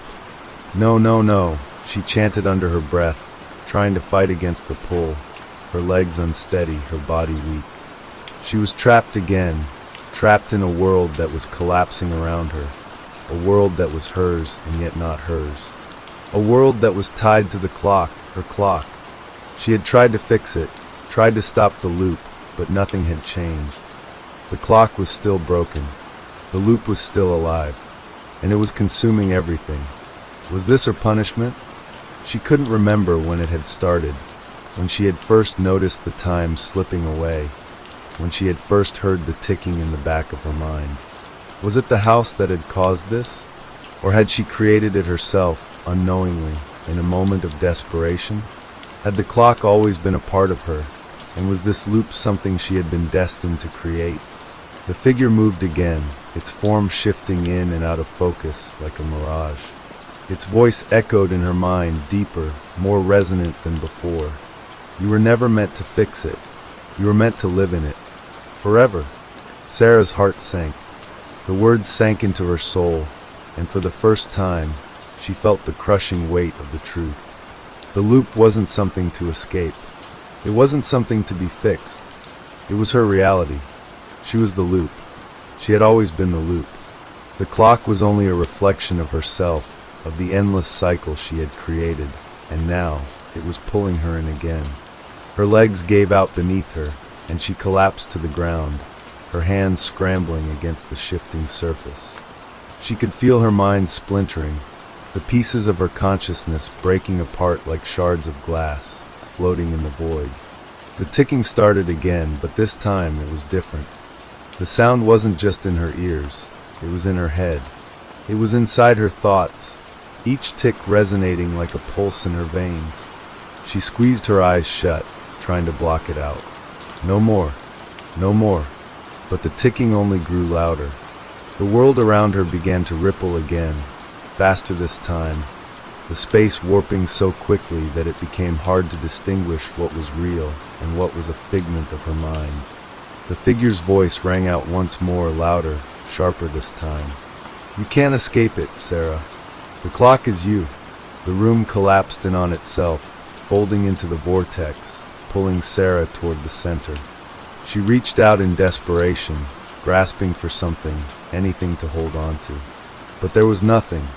There was only the clock, the ticking, and the never-ending loop. The darkness enveloped her completely, and she fell, her mind disintegrating, her thoughts dissolving into the void. And then silence. For a brief moment, everything was still, but only for a moment. The ticking began again, and Sarah was back where she started. Sarah's breath hitched in her throat as the ticking began once more, louder and more insistent than ever before. Her mind, still fractured from the previous moments, struggled to make sense of the disorienting sensation of returning to where she had just been. It was like waking from a nightmare, only to realize that she had never really left. She opened her eyes, expecting to see the distorted, shifting world that had swallowed her whole. But instead, she was standing in the center of a familiar room, her living room. It was exactly as it had been before the loop began. The clock on the wall was still there, ticking steadily, its hands pointing at the same time they always had. Everything seemed normal, but Sarah knew better. Her pulse raced. The room seemed to close in around her, the air thick with the weight of something that wasn't quite right. She looked at the clock again, the hands unmoving as they stared at her, unblinking, unwavering. The seconds stretched in front of her, teasing her with the illusion of normalcy. This isn't real. This isn't real. She backed away slowly, her feet dragging as she moved toward the door. But the moment she reached for the handle, a chill ran up her spine. The air around her felt thick, like a storm was gathering just behind her. A sharp, cold whisper brushed against her ear. "You can't leave, Sarah." She spun around, her heart hammering in her chest. The figure stood before her, the same blank, hollow eyes staring into hers, its form flickering like a shadow caught in the wind. The distorted voice echoed in her mind, reverberating through every inch of her body. "You can't escape the loop. You never could." Sarah's hands clenched into fists, her breath shallow and ragged. "I'm not part of this. I'm not you," she hissed through gritted teeth. "I'm not a part of the clock. I can fix it. I can end this." The figure's lips twisted into a smile, but it wasn't a smile of comfort. It was a mockery, a cold, twisted thing that sent a shiver down her spine. "You already have, Sarah. Don't you see? The loop is you. You've always been part of it." The walls seemed to pulse with the rhythm of the clock, the steady, unyielding ticking getting louder, pushing against her mind. She could feel it, the pull, the pressure of time collapsing all around her. It was closing in, wrapping itself around her like a cage. "No," she whispered, shaking her head. "I can fix this. I can stop it. I just need to." But before she could finish her sentence, the room around her began to shudder. The walls started to bend, the corners of the room stretching as though they were made of elastic, warping like the world itself was crumbling. The air felt heavier, more suffocating, and above all, the clock, the source of it all, began to tick faster. Each tick became louder, more demanding, until the noise was a deafening roar in her ears. "You are the clock, Sarah," the figure whispered, its voice now a low, guttural growl. "You built this. You are trapped in it, just as the clock is trapped in you." The world continued to warp and stretch, reality itself contorting, as if it were a painting being pulled from its frame. The air around her crackled with static, and the sensation of time unraveling consumed her. The ground beneath her feet felt as though it were swaying, like a ship caught in the middle of a storm.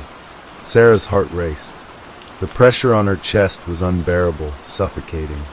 She staggered back, trying to maintain her balance, as everything continued to bend and twist. The figure's presence loomed closer, its empty eyes fixed on her.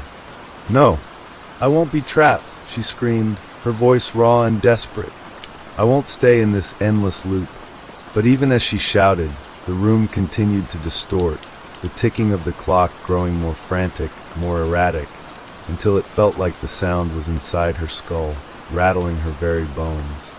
Her entire body shook from the force of it, the relentless pressure of time bearing down on her. The figure's hollow eyes remained locked on her, its grin widening. "You're already here. it murmured, its voice cold and final. You never left. You never could. Sarah's mind reeled. Was this it? Was she truly trapped in the loop, condemned to live within this nightmare for eternity? She stumbled, her vision blurring as the world around her became an incomprehensible mess of fractured images. The ticking was deafening now, vibrating through her entire body, shaking her to the core. In that moment, something inside her snapped. She couldn't explain why or how, but she knew what she had to do. Fix the clock. The words echoed through her mind. They weren't a command anymore. They were a truth, an undeniable, suffocating truth. She could feel the weight of the clock pulling her in, wrapping her in its grasp. The loop was not something she could escape. It was something she had created. It was hers. She turned back to the clock, and without thinking, she rushed toward it, her hands trembling. The figure's voice was still in her mind, still taunting her, but Sarah didn't care anymore. She wasn't going to run. She wasn't going to hide. She was going to face it. She reached out to touch the clock again, her fingers brushing its cold surface. And this time, there was no jolt, no electric shock, just the soft hum of the clock vibrating in her bones. The moment her hand made contact, the world seemed to stop. The ticking slowed, the air cleared, the figure's presence disappeared.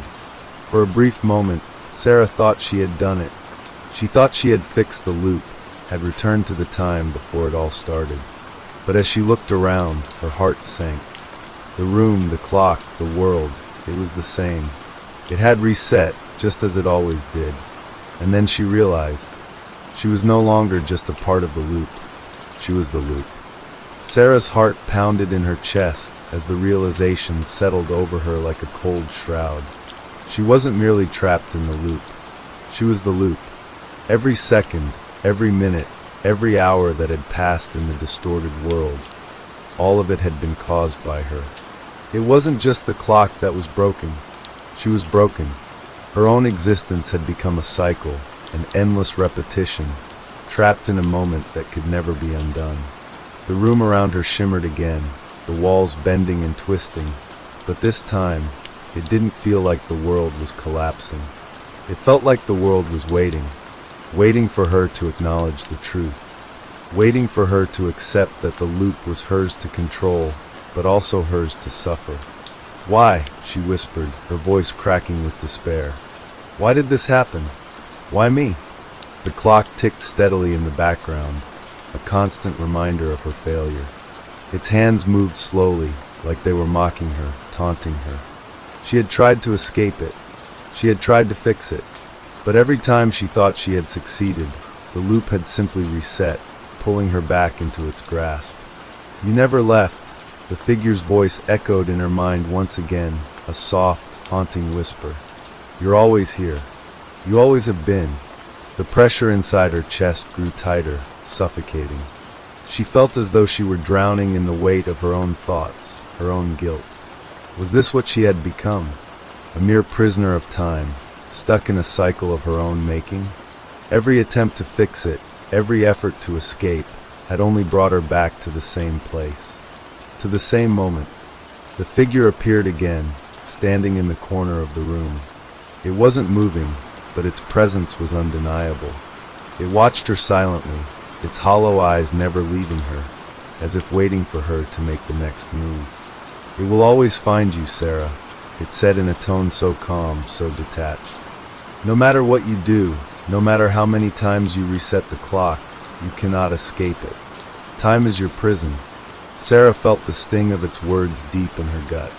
Time had become her prison, her torment. Every tick of the clock was a reminder that she was trapped, that there was no way out, no way forward. But then, something inside her shifted. It wasn't a sudden epiphany, nor was it an answer to the questions that had plagued her. It was more like a spark, a small glimmer of defiance. She wasn't just going to accept this. Not anymore. She wouldn't let herself become a victim of the loop. She had to do something.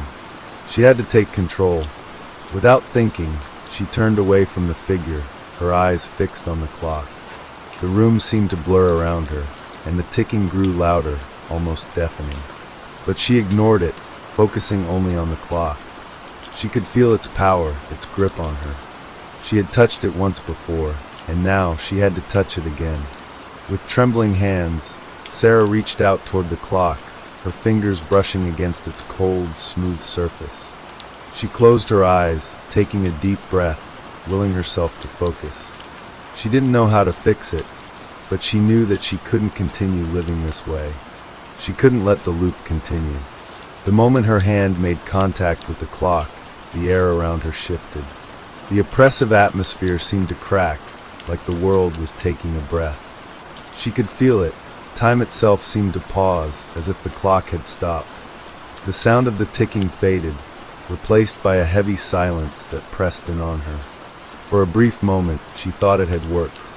The world held its breath, waiting. But then, everything snapped back. The ticking began again, louder than ever, more frantic, more insistent. The walls started to warp, the room began to bend, and the figure was there, standing in the corner, watching her, its presence more overwhelming than before. She had failed again. "You can't fix it, Sarah," the figure's voice said, slow and steady, as though it had all the time in the world. "The clock is you. You can't escape yourself." The words hit her like a physical blow, knocking the air from her lungs. She staggered back, her knees buckling beneath her. No matter how hard she tried, no matter what she did, the loop was always there. It was a part of her. She was a part of it. A sob escaped her throat, raw and desperate. She had tried everything. She had fought with every ounce of strength she had, and yet here she was again. Trapped. "I can't do this," she gasped, the words barely audible. "I can't keep going like this." The figure remained silent, its cold eyes still locked on hers. It didn't need to speak anymore. The silence that followed its words was more crushing than any command it could have given. The clock continued to tick, but Sarah, for the first time, didn't feel the urge to fight. She simply stood there, the weight of her existence pressing down on her like 1,000 tons of stone. The truth had settled in her mind, heavy and undeniable. There was no escaping it. There was no fixing it. She was the loop. She was the clock, and she was trapped in it forever. Sarah stood still, her mind a blur of confusion and despair. The figure in the corner did not move, but she felt its presence like a cold breath on the back of her neck, relentless and suffocating. The clock ticked, louder and more urgent now, its rhythmic sound filling the space with a deafening insistence. Each tick felt like a reminder of her helplessness, a cruel mockery of her futile attempts to break free. She glanced around the room again. It was the same as it had always been, the same walls, the same furniture, the same quiet disarray. Everything was as it had been when the loop first began, and yet it all felt foreign, as though she had never truly belonged here. The loop had changed her. It had taken pieces of her, and now she wasn't sure who she even was anymore. The figure finally spoke, its voice as hollow and empty as the space around her. "You can't change what's already been broken, Sarah." She didn't respond. What was there to say? The words felt useless, just like everything else. The loop wasn't something to escape. It was something to endure. And perhaps, in time, she would forget what it was like to not be trapped. Perhaps she would become nothing more than a shadow of the woman she once was, a shell that walked endlessly through the same cycle, each repetition erasing her more and more. "No," she whispered under her breath, her voice trembling with the weight of the words. "I won't accept this."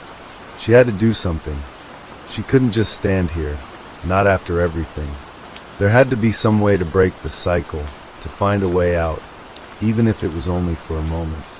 She turned back toward the clock, the source of it all. The hands were still frozen, but the ticking had grown more erratic, faster now, as though the clock itself was growing impatient, waiting for her to make a move.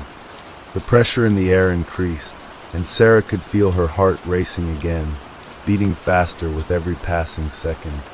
"You don't understand," she muttered to herself, though she wasn't sure if she was speaking to the figure or to herself. I can't just give up. I have to find a way. There has to be a way to stop this. Her hands trembled as they hovered above the clock's face once more. This time, though, it wasn't just the coldness of the surface that she felt. The clock seemed to pulse beneath her fingertips, its rhythm alive, like a heartbeat. It wasn't just an object. It was something more. It had a presence, a soul of its own, and it was calling to her. Suddenly, the room around her began to distort again. The walls bent, the floor shifted, and the air thickened, pressing in on her. The ticking of the clock grew louder, more violent, as though it was tearing through reality itself. And for a brief moment, Sarah felt her body lift off the ground, her mind spiraling into the darkness of the void.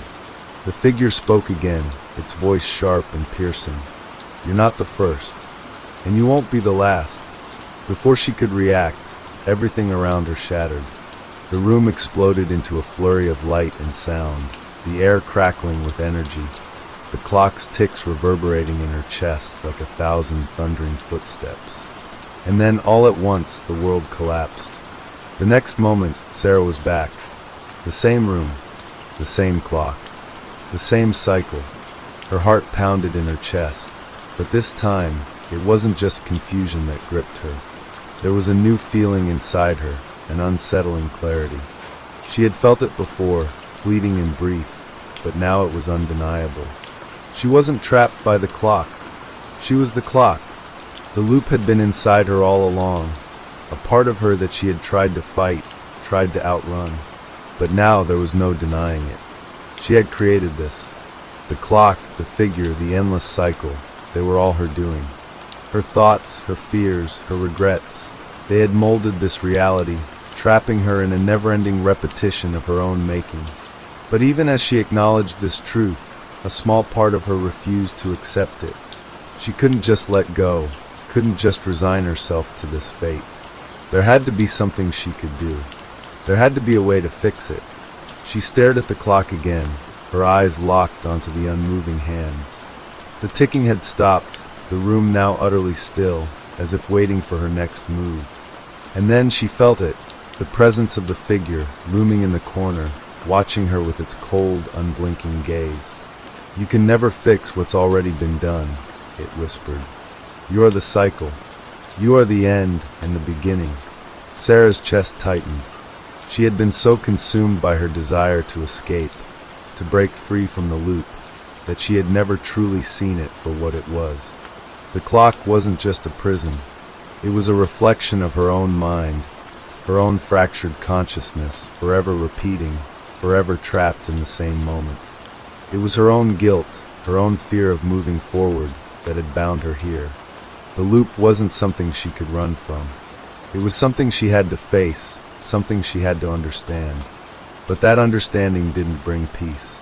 It brought fear. The figure's voice echoed through her mind again. "You're nothing without the loop. You're nothing without the clock." She took a deep breath, her body shaking with the realization. She didn't know what would happen next, didn't know if there was any escape, but she couldn't keep running from it. She had to accept the truth, no matter how terrifying it was. And so, she reached out toward the clock once more. But this time, she didn't try to fix it. This time, she let it be. The moment her fingers brushed against its surface, time stopped. For the first time, the loop was silent. And Sarah, for the first time in what felt like forever, could finally breathe. The silence hung heavy in the air, thick and suffocating. For a moment, it felt as though the world had come to a complete standstill, as if the very fabric of time itself had unraveled, leaving Sarah suspended in an endless void. The pressure on her chest had lifted, and her heart, once racing in panic, now beat slowly and steadily, each pulse carrying with it a strange sense of calm. The clock in front of her had stopped. Its hands, frozen in place, no longer ticked with their relentless march forward. The room around her had stopped shifting, stopped warping. Everything was still, and for the first time since the loop began, Sarah felt the overwhelming sensation of peace. But it wasn't the peace of escape. It was something deeper, something darker. She stood in the center of the room, staring at the clock, the room herself. Time had frozen, and yet she remained. She hadn't disappeared. She hadn't been freed from the loop. In fact, she felt more present than ever before, as if the boundaries of reality itself had dissolved, leaving only her and the void. She could feel it then, the presence, the weight of the figure that had haunted her thoughts. It was still there, watching her, waiting. "You're still here," the figure whispered, its voice barely audible, as if carried on a breath. "You can never truly leave. You are the clock." Sarah's mind reeled. The figure's words had never been more clear, more true. She was the clock. She had always been the clock. The loop, the endless repetition, the tick-tock of the time. She was it, and it was her. But that realization, as sharp and painful as it was, didn't bring despair. It brought understanding. She wasn't trapped by the loop. She was the architect of it. She had created this world, this prison, with her own hands. And now, she was left to face the consequences of that creation. The figure stepped closer, its form shifting like a shadow, its eyes glowing faintly in the dim light. "Do you understand now?" it asked, its voice filled with quiet amusement. "You cannot escape what you are. You cannot run from yourself." Sarah swallowed hard, her throat dry, her thoughts swirling in a chaotic storm. She had tried to fix it. She had tried to escape. But now there was no more running, no more hiding. She had to face the truth. The loop was hers. The clock was hers. And she was trapped in it, not because she couldn't break free, but because she didn't want to. Somewhere deep inside, she had accepted it. She had accepted the endless repetition, the never-ending cycle. Because without it, what would be left? Without the loop, who was she? She wasn't sure. And that scared her more than anything else. The figure seemed to sense her thoughts, its smile widening ever so slightly. "You've always known," it whispered. "You've always known that you were meant to be here. You were meant to be part of the clock. Without it, there is no you." For a long moment, Sarah stood in silence, her gaze fixed on the clock. The figure's words reverberated in her mind, sinking deep into her consciousness. She had been running from the truth, from the inevitability of it all. But the truth was here now, staring her in the face. And she couldn't deny it anymore. She was the loop. The clock had never been her enemy. It had been her creation, her burden, her reflection. And as long as the clock continued to tick, as long as the loop continued to turn, so too would she. She would be bound to it, forever repeating the same moments, over and over again. But in that repetition, she would find herself. In that endless cycle, she would learn what it meant to be truly alive, truly present. "So this is it," Sarah said, her voice barely above a whisper, the weight of her realization settling over her like a heavy cloak. "I'm just here, forever." The figure nodded, its eyes glowing with a faint, eerie light. "Yes, Sarah, you're here, always. You always have been." Sarah took a deep breath, the air feeling thick in her lungs. She closed her eyes, feeling the weight of everything that had happened. And in that moment, she finally understood. The clock, the loop, the figure, it was all a part of her. She was the creator and the prisoner, the architect and the victim. And there was no escaping it. Not anymore. But even in that acceptance, there was something new. Something quietly terrifying. The loop had become her life, and she would live it over and over until the end of time. She was the clock, and the clock was her, bound together, inseparable. And as the seconds passed, the ticking began again. Slow at first, then faster, faster, faster, until the world around her began to shift and warp once more. The loop was back. The cycle was repeating. But Sarah didn't fight it. She didn't try to stop it. This time, she let it be. The ticking of the clock grew louder, and Sarah felt herself caught in the pull of it once more. But now, it didn't frighten her. It was as though she had finally found peace within the endless march of time, an acceptance of the unending cycle. The world around her continued to blur, to twist and bend, but she no longer felt the need to escape it. She was part of it now. She was part of the tick, part of the talk. The figure stood just beyond her reach, its form flickering in and out of existence, like a shadow in the corner of her vision. It was always there, watching her, but now it didn't speak. It didn't need to. The truth had already been spoken. "You're the one who called this into existence," Sarah said softly, her voice a whisper against the cacophony of the ticking clock. "And now I can't escape it.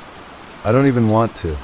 The figure didn't move, but she could feel its presence shift, as though it were listening, as though it were waiting for her to continue.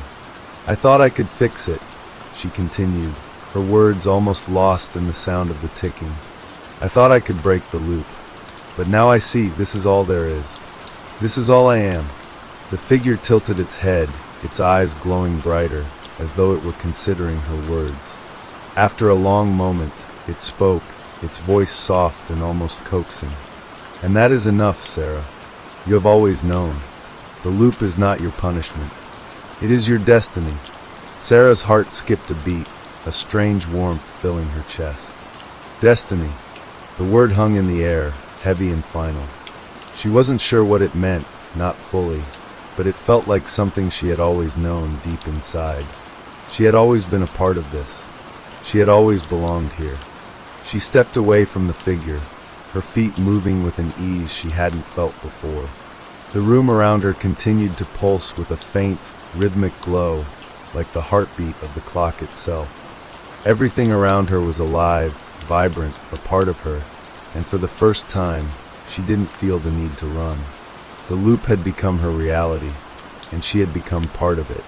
As she walked, she could feel the weight of her decisions settling on her shoulders. She had made her choice, hadn't she? She had chosen to stop fighting.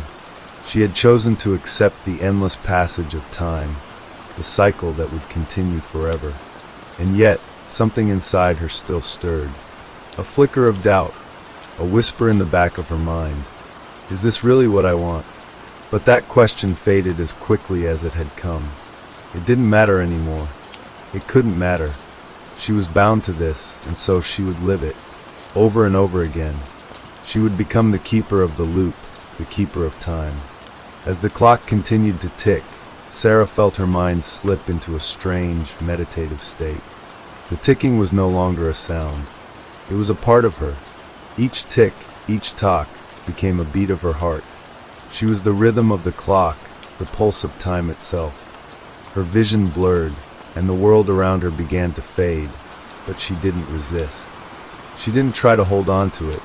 The loop was taking her, and she was ready to go. And then the clock stopped. The hands froze. The ticking ceased. For the first time in what felt like forever, time had come to a standstill. But Sarah didn't panic. She didn't feel fear. She simply stood there, her eyes closed, her body still. The moment stretched on, long and endless. It was peaceful. It was calm. There was nothing else. No more pain, no more fear, no more need to escape. She had finally let go. The stillness hung in the air, thick and absolute. Time had stopped, and in that silence, Sarah found herself drifting. She was no longer aware of her body, of her surroundings. The weight of the world had lifted, and in its place was a sense of weightlessness, of nothingness. For a moment, there was no clock, no figure, no loop. There was only Sarah, existing in a place beyond time, beyond the constraints of reality. The sensation was both terrifying and beautiful, a strange paradox that sent a chill down her spine, and yet soothed her in ways she couldn't explain. Then slowly, imperceptibly at first, she began to feel the presence again. The figure, just on the edge of her perception, a faint shadow looming. It was as though it had never left, simply waiting for her to acknowledge its return. The air felt thicker now, charged with an energy that seemed to hum beneath her skin. "You thought you could escape," the figure's voice came, soft yet powerful, reverberating through the stillness. "But this is who you are now."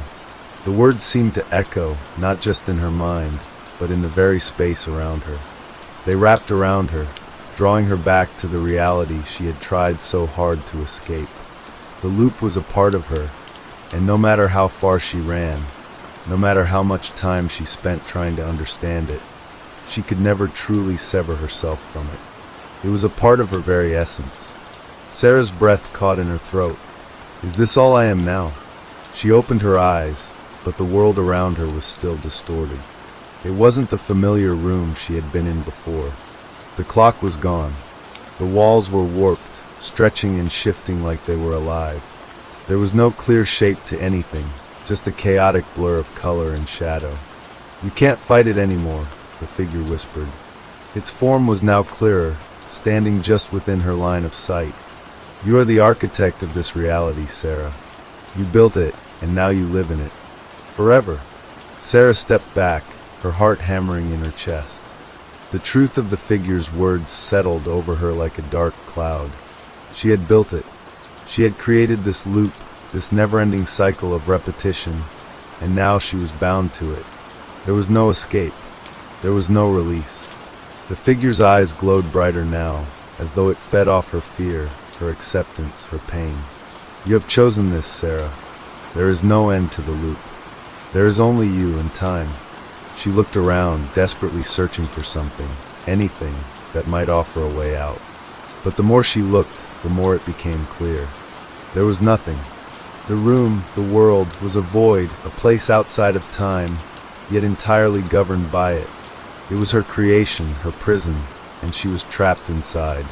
Sarah took a deep breath, her thoughts swirling. She had spent so long resisting, so long trying to break free. But now she wasn't sure anymore. There was no battle to fight, no struggle to win. All that was left was acceptance. She closed her eyes again, letting the words of the figure wash over her. She was the loop. She had always been. And in that realization, there was no more fear, no more anger, no more resistance, only an eerie peace. When she opened her eyes again, the room was still there, but it was different. It was familiar, yet alien. She stood before the clock again, the same clock that had caused all this. Its hands were still frozen, unmoving, but its presence felt more real now, more alive. You know what to do, the figure said, its voice now quiet, almost tender. Sarah stepped forward, her heart calm in her chest. She placed her hand on the clock once more, the cold surface sending a shiver up her arm. The moment her fingers made contact, the world around her shifted again, the edges blurring and bending. The cycle was beginning anew. She had no choice but to follow it. She had no choice but to be a part of it. She was the clock, the ticking, the endless loop. There was no escaping it. There never had been. But in that moment, as she closed her eyes and felt the cycle begin again, something deep inside her stirred. Something faint but powerful. She couldn't explain it, but it was there. A sense of something different. The loop might have been endless, but she had learned something. She had learned to embrace it. And maybe, just maybe, that was the beginning of her freedom. The clock ticked. It was not the mechanical sound of its hands moving in slow, deliberate fashion.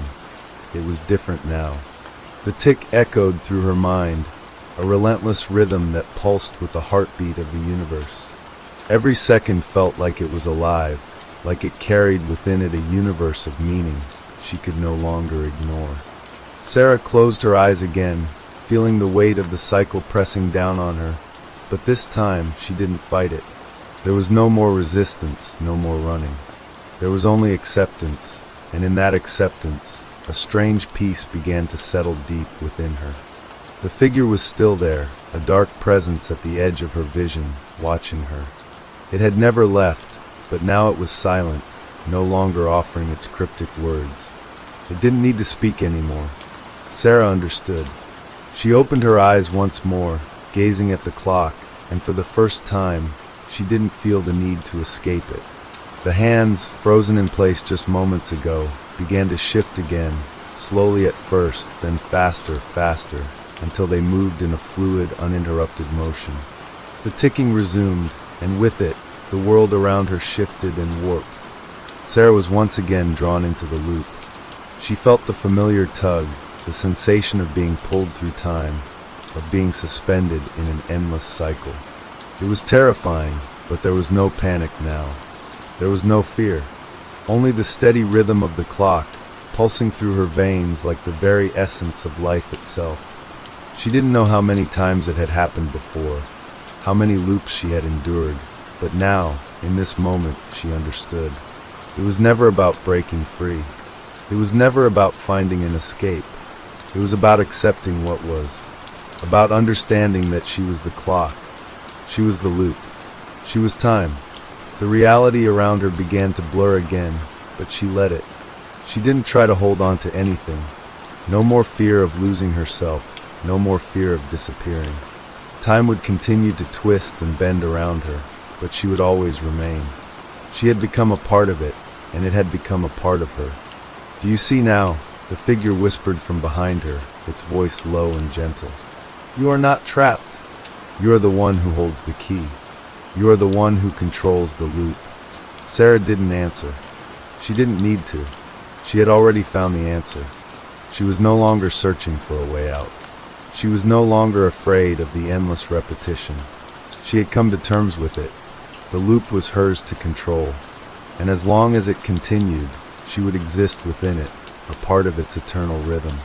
The figure faded then, its presence receding into the distance, leaving her alone once again. But she wasn't alone. Not really.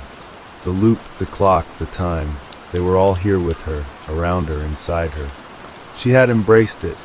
Time continued its relentless march, the seconds stretching into minutes, into hours, into days. But Sarah no longer felt the weight of it. She no longer felt trapped within its constraints. She was the clock. She was the loop. And as the cycle repeated once again, Sarah let the rhythm of time carry her forward, not with fear, but with an eerie sense of calm. The loop would never end. It couldn't, because in the end, she was the one who made it. The world continued to shift around Sarah, but it no longer felt like an assault on her senses. The blurring of reality, the constant reshaping of time, was no longer a source of anxiety or confusion. She had become attuned to it, each loop a brushstroke in the ever-evolving picture of her existence. She was part of this strange, cyclical dance, and the chaos of time, once an enemy, was now a symphony to which she moved. The clock remained at the center of everything, its hands still moving, its steady ticking like the heartbeat of the universe itself. Every tick seemed to echo through her being, reverberating deep within her soul, and with each passing moment, Sarah felt more and more alive. The figure, once a haunting shadow at the periphery of her vision, was now nowhere to be found. It had faded away, leaving Sarah to herself within the confines of this warped reality. But even without it, she felt its presence, its influence. The figure had never been a guide or a captor. It had simply been a part of her mind, a manifestation of the very force that had created this loop. She let her thoughts wander, reflecting on the cycles she had endured. The confusion, the fear, the desperate desire to break free. All of it now seemed like an echo of a time before she had come to understand. She had feared being trapped, but now she understood that the loop wasn't a prison. It was a choice. Sarah closed her eyes and let the rhythm of time fill her senses once again. The moments seemed to stretch, like the fabric of the universe itself, each second laden with meaning. Her mind had become sharp, precise. The fear had melted away, replaced by something far more powerful, control. And with control came clarity. She could see it now as the ticking clock slowed, its hands moving in slow, deliberate motions. Each tick was a decision, each talk a shift in reality. Sarah had become the architect of this world. She was no longer subject to its whims. She was the one who could shape it, mold it, create the moments she desired. She could stop time, just as it had stopped for her earlier. She could start it again. She could twist reality however she chose. She was the master of this cycle, the keeper of the clock, the ruler of time itself. But with this newfound power came a realization. It wasn't about control. It wasn't about bending time to her will. It was about something deeper, something more essential. It was about acceptance. Sarah opened her eyes again, the world around her clearer than ever before. The clock was still there, its presence constant, its hands moving slowly but steadily. And with each passing tick, she realized that the loop had never been something to escape. It had always been a part of her, a reflection of who she was. She wasn't running from the clock anymore. She wasn't fighting the cycle. She had learned to embrace it, to live within it. The loop wasn't her enemy. It was her essence, her being, her nature. As time continued its relentless march forward, Sarah stood still, letting the rhythm of the universe guide her. The loop was hers to command, but now she understood that the true power lay not in control, but in surrender. In the ability to let time flow as it wished, to accept the cycles and repetitions, and to live within them without fear, without hesitation. She had finally found peace. And as the clock ticked on, Sarah felt herself becoming one with it. The endless cycle, once a source of terror, was now the heartbeat of her existence, the pulse of her very soul. She had become the clock, and in that realization, she knew that she would live forever, in the loop, in the cycle, in the endless passage of time. She was no longer trapped. She was free. The passage of time, once a source of constant unease, now felt almost comforting. The world around Sarah had lost its sharp edges, its disorienting twists and turns. The distorted reality she had once struggled to understand had become as familiar to her as breathing. She was no longer a stranger in this place. She was at home here, within the loop. The clock remained at the center of everything, its steady ticking still echoing through her every thought. She no longer feared its rhythm, rather she welcomed it. Each tick was a part of her, each talk a reflection of the truth she had come to understand. Time had never been a chain. It was freedom, a fluid current that she could float along with or surrender to, and so Sarah surrendered. With every passing moment, the world around her felt less like a space of confinement and more like a vast, infinite expanse. She was part of it now, not a victim of its endless cycles, but an active participant in its flow. The boundaries of her perception began to stretch, as though she could see the very fabric of the universe itself weaving and unweaving before her eyes. The figure had faded, yes, but its absence no longer felt like a loss. It had been an echo of her fear, a representation of the parts of her that resisted the inevitable. But now, in the absence of its presence, Sarah felt only a strange sense of freedom. She was not alone here. The loop had always been her companion. Do you understand now? The voice came, a whisper, soft but unmistakable, like the final breath of the wind.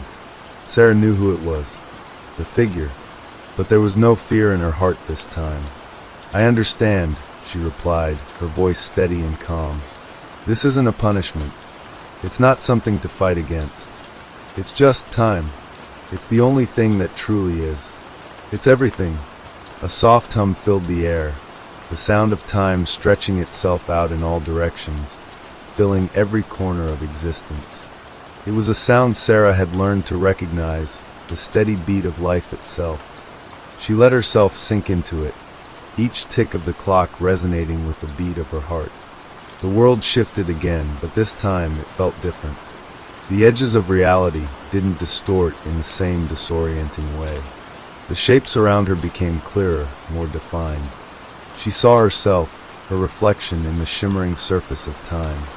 She looked different. Not physically, but something about her had changed. The fear was gone. The uncertainty was gone. She had become something else, something eternal. For the first time, Sarah saw the clock not as a prison, but as a doorway, a passage to something greater than she had ever imagined. She was no longer confined by time. She was time. She stepped forward, and as she did, the world around her unraveled in a slow, deliberate motion. The walls of reality stretched and twisted, the ticking of the clock melding with the sound of her pulse. She was no longer bound by the constraints of this place. She was the one shaping it now. And so she did. The tick of the clock became her guide, each sound pushing her further along the path. The edges of the world bent in response, reality warping and shifting under her touch. There was no need for fear anymore. There was no need for resistance. She was the architect of this world, the keeper of the clock, the ruler of time itself. She closed her eyes and let herself drift, her thoughts merging with the rhythm of the ticking. Each second stretched on, becoming a moment of infinite possibility.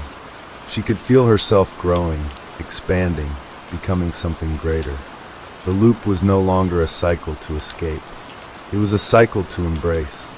And in that embrace, Sarah understood the truth of it all. Time was not an enemy. It was not something to conquer. It was something to live in, to flow with, to surrender to. In doing so, she had found peace. The world around her continued to shift and stretch, but it no longer felt disorienting. The loops, the repetitions, they were all part of the same rhythm. And as Sarah moved with that rhythm, she felt the weight of her existence ease. She was no longer a prisoner of time. She was its keeper. She had become time. And as the clock ticked on, Sarah stepped into eternity, knowing that no matter how many loops there were, no matter how many repetitions, she would always be there, a part of it, a part of everything. The reality around Sarah continued to shift and pulse with the rhythm of time. It was no longer chaotic. The dissonant hums, the flashes of distortion had all faded. Now it was just her. The endless ticking of the clock reverberated throughout the void, an eternal soundtrack to the dance she had learned to follow. Sarah's perception had expanded beyond what she could have ever imagined. She no longer saw herself as a mere person lost in a twisted dimension. She was more. She was a force, a presence, an embodiment of the very thing that governed all existence. Time. And yet, there was a strange emptiness, a gap between what she had become and what she still longed for. For all her control, for all the understanding she had gained, there remained something she couldn't shake, a faint, lingering sensation of loss. It was subtle, like a shadow that followed her wherever she went, a reminder that even in the infinite nature of time, there were still pieces of her that had yet to be reconciled. She couldn't quite put her finger on it. Was it regret? Nostalgia? A yearning for something beyond this cycle, beyond this loop of time that she had now embraced? Whatever it was, she couldn't escape it. It gnawed at her, tugged at the edges of her thoughts. The clock ticked again, steady and constant, and Sarah took a deep breath. She had to let it go. The cycle had to continue. There was no escaping it now, no returning to a past life or a future that had not yet been written. But the question lingered unanswered, floating in the back of her mind. What if I could stop? The thought crossed her mind, and for a brief moment, the ticking of the clock slowed. It was subtle at first, but then the silence grew louder, until it felt like the world was holding its breath, waiting for something. Sarah's heart quickened. She wasn't sure if it was the clock, or her own heartbeat, or the very fabric of time itself, but something had shifted. The stillness in the air was thick, pregnant with the possibility of change. What if I could stop the loop entirely? She whispered the thought aloud, her voice breaking the silence. The clock's hands, though still moving, seemed to slow with her words, hesitant as if listening to her question. It was like time itself was reflecting on her words, unsure whether to allow this shift. The tick-tock continued, but it wasn't quite the same anymore. There was a rhythm to it, an anticipation that hung in the air, as if her very will had affected the flow of time itself. The shadow of the figure emerged again, silent at first, but its presence felt like a weight. This time, it wasn't looming or overpowering. It was more like a part of the world that had been left behind, now called to the surface by Sarah's newfound desire. The figure's voice, when it finally spoke, was different. It wasn't filled with the same force or mystery as before. It was softer, almost wistful, like a warning or a plea. "Are you sure you want this, Sarah?" Sarah turned toward it, her thoughts racing. She wasn't sure. She didn't know what would happen if she stopped the loop. if she could stop the loop. But for the first time, she truly questioned if this endless cycle was the right path. The figure didn't answer.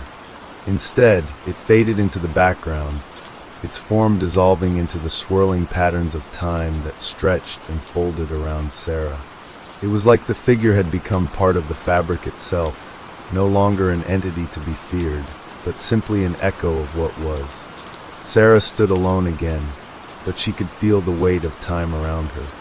Her heart beat in rhythm with the clock, but now, she wasn't sure whether it was her heart that beat or the clock's hands that ticked. "What if I just let go?" she whispered to herself.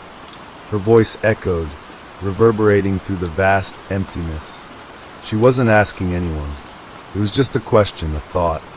She had become the cycle, the loop. But what would happen if she allowed herself to break free, if she could find the strength to stop? The ticking of the clock grew louder, faster now, urging her toward a decision. The world around her shifted once again, the walls of reality twisting and stretching as if waiting for her command. The question hung in the air. It was not a question of time, it was a question of existence. Would she stop the cycle, cease the endless repetition? Would she embrace a new form of reality, one where the loop was no more? Or was this who she was now? Was this eternity the only truth she would ever know? The world waited, holding its breath. The silence stretched. Sarah stood at the crossroads of eternity, the weight of her decision pressing down on her. The clock ticked steadily, its rhythmic sound like the pulse of the world. But beneath that steady beat, something had changed. There was an undercurrent of something deeper, something more primal that tugged at her consciousness. She could feel it in her bones, in the very air around her, a sense that she was no longer alone in this vast, shifting realm. The figure was gone, but its absence was louder than its presence had ever been. The loop, once a comforting rhythm, now felt like a cage, its walls closing in ever so slightly, as if testing her resolve. What would happen if she chose to end it? If she chose to break free from the endless march of time? She couldn't help but wonder, with a quiet thrill of fear, what would be waiting for her on the other side. What lay beyond the loop, beyond the ticking of the clock? Would there be something more? Or was the cycle truly all there was? "You can stop it," she whispered to herself, as though trying to convince her own mind. The thought felt both terrifying and exhilarating.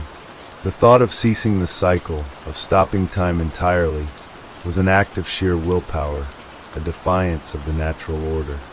But she had become time itself, hadn't she? She had transcended her former self, evolved into something greater. The lines between Sarah and the clock had blurred long ago. She was the loop. She was the ticking, the pulse, the endless cycle of seconds, minutes, and hours. To stop it would mean to stop herself. A flicker of doubt crept into her mind, but it was quickly quashed by something deeper, something she couldn't name, but which felt like a truth woven into her very soul. She had the power. She had always had it. But now, as she stood in the heart of the loop, she realized that this wasn't about power. It wasn't about control. It was about choice, the freedom to decide. And yet, the clock still ticked, its hands shifting with unrelenting precision. It waited for her to act, as though it, too, was caught in the tension between continuation and cessation. Sarah took a step forward, feeling the ground beneath her feet shift ever so slightly. The air around her seemed to hum with energy, as if the world itself was holding its breath, waiting for her to make the inevitable choice. "What happens if I stop?" she asked aloud, her voice trembling slightly. She wasn't asking the universe. She wasn't asking anyone at all. She was asking herself, as if the answer was hidden somewhere within her.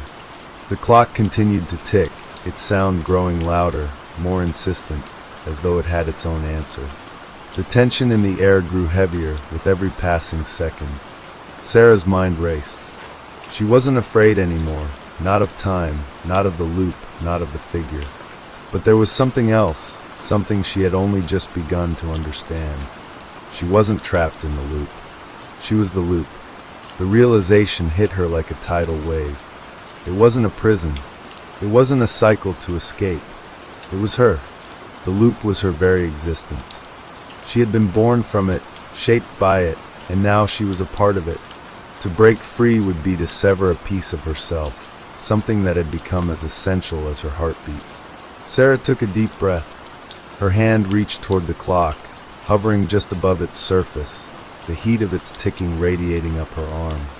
She could feel the pulse of it, the rhythm of time, the heartbeat of the universe itself. And then, for the first time, she understood. She wasn't just a part of the loop. She was the one who made it tick. She was the one who determined its pace, its rhythm. The clock wasn't a separate entity. It was her reflection. It was her mirror.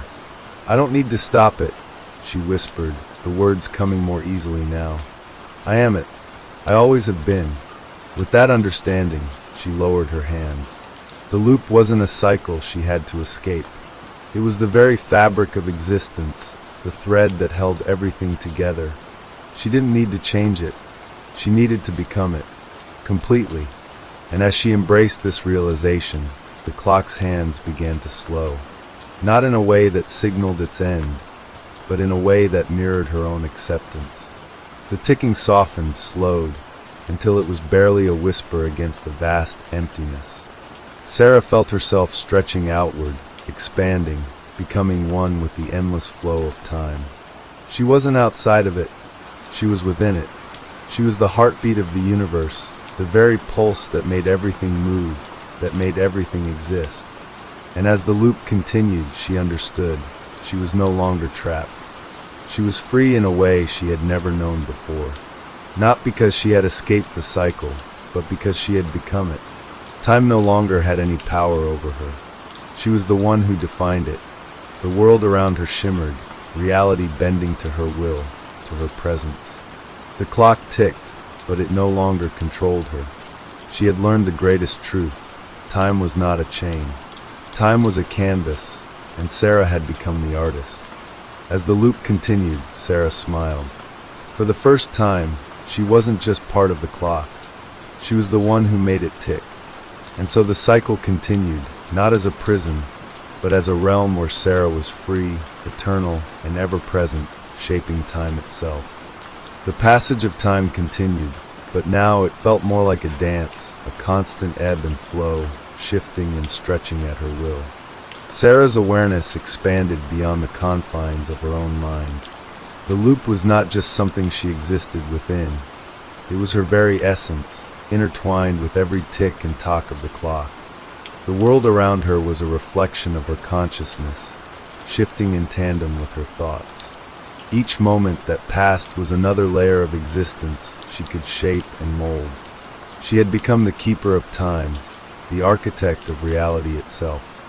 And yet, despite the power she wielded, a part of her couldn't help but wonder. Was this truly freedom? Or was it simply another form of the loop she had once tried to escape? She closed her eyes, letting the soft hum of the clock fill her senses. There was something strangely comforting about it now. The rhythm of the ticks was no longer a reminder of her entrapment, but rather a lullaby that cradled her in its embrace.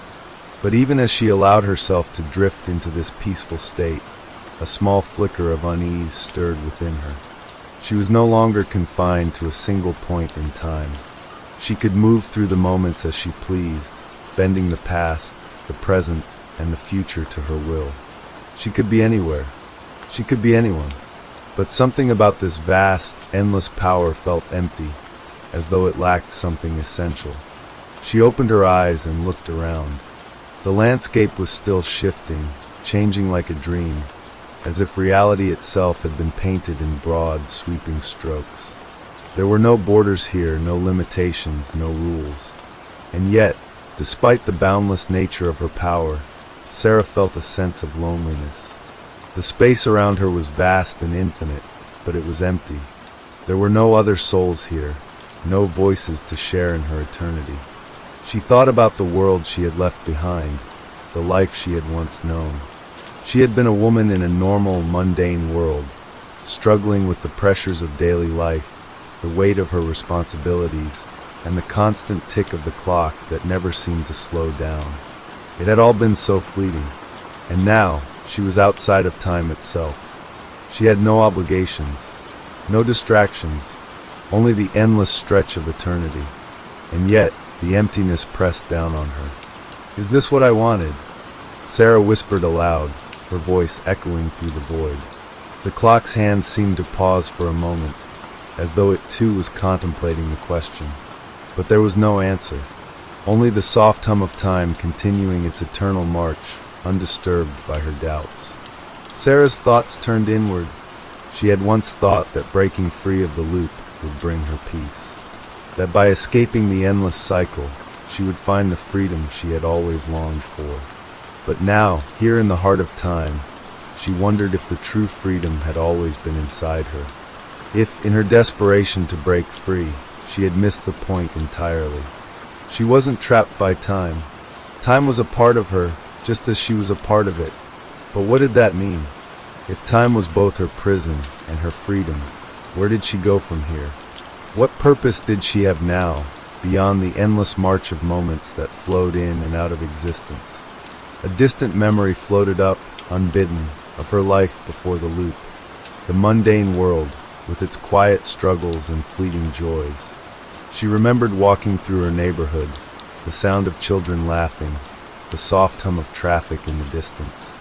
She remembered feeling small, insignificant against the vastness of the world, but she had also felt connected to it, part of it. Now everything felt distant, like an echo from a forgotten time. She was part of the endless expanse of existence, but she no longer knew where she fit. And then, as if in response to her thoughts, the clock shifted again. The hands spun quickly, faster than before, until they blurred into a whirlwind of motion. The air around Sarah grew thick with the pressure of time accelerating, its rhythm growing frantic and disjointed. She could feel it pulling at her, tugging her in different directions. "No," she whispered, raising her hands to steady herself. But the pull was too strong. The loop, it seemed, had not finished with her yet. The landscape around her began to crack and shift. The once fluid, dreamlike world now fractured, as if the very fabric of reality was being torn apart. Sarah watched in horror as the ground beneath her feet crumbled, the edges of the world folding inward. The clock's hands ticked faster, and the world itself seemed to collapse, swallowed by the relentless passage of time. In the distance she saw it, the figure. The same figure that had once haunted her, its shadowy form now more pronounced, emerging from the chaos of time itself. But this time it wasn't silent. It spoke. "You cannot escape it, Sarah. Time is not something you can control. It is not something to be tamed. It is the one thing that controls you." Sarah's heart pounded as the figure's voice reverberated through the crumbling landscape. Her sense of power, her understanding of time, was slipping from her grasp.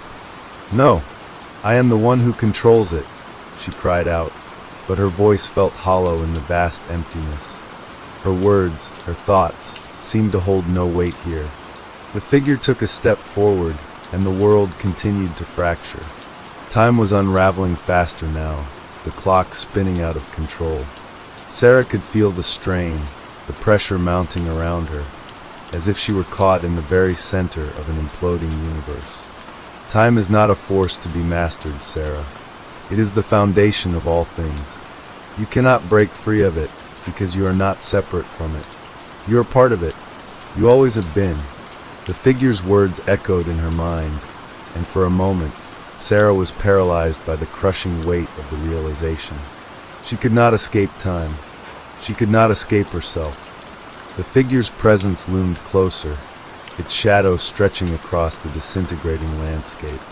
Sarah's heart raced as the ticking of the clock grew louder, faster, the sound now a deafening crescendo, filling her every thought. The weight of its ticking pressed against her chest, and she could feel the fabric of reality itself tearing apart around her. "Why?" Sarah gasped, her voice barely audible over the chaos. "Why is this happening?" The figure didn't answer at first, but its dark form shifted, drawing closer. Its face remained obscured in the shifting darkness, but Sarah could feel its eyes on her, as though it could see into the very depths of her soul. The air was thick with tension, the world shaking, twisting.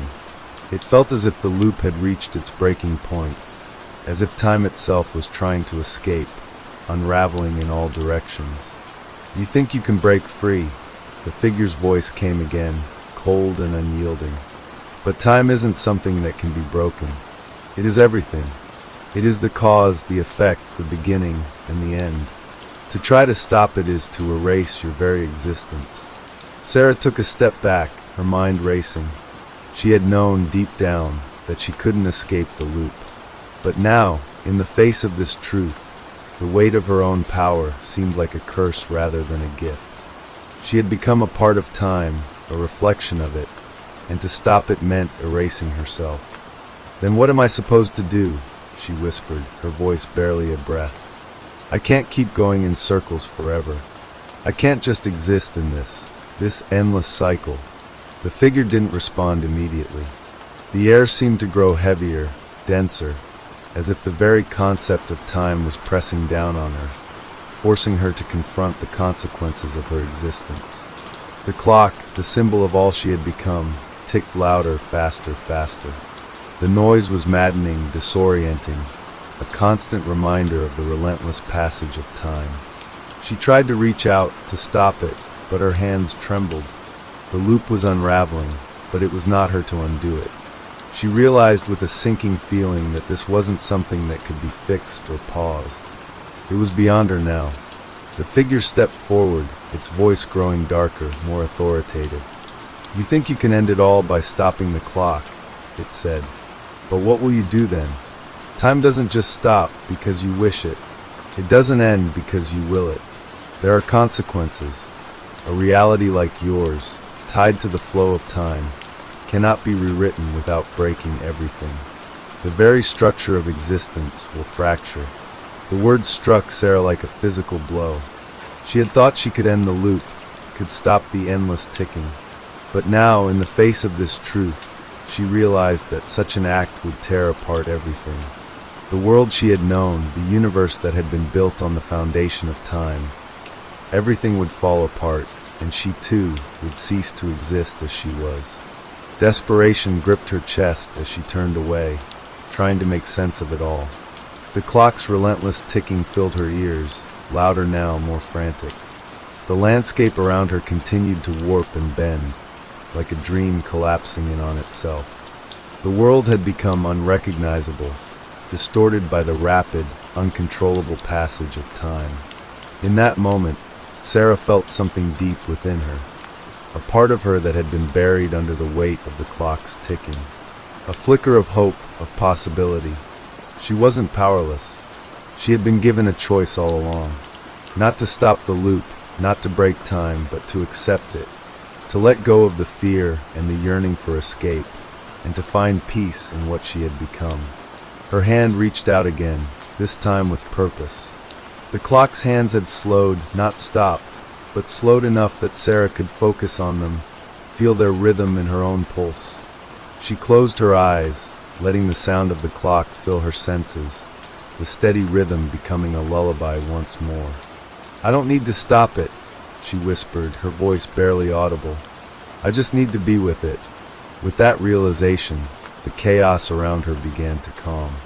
The ticking slowed, not because she had forced it, but because she had accepted it. The figure remained, silent now, watching her, its presence no longer looming but more distant, like a forgotten memory.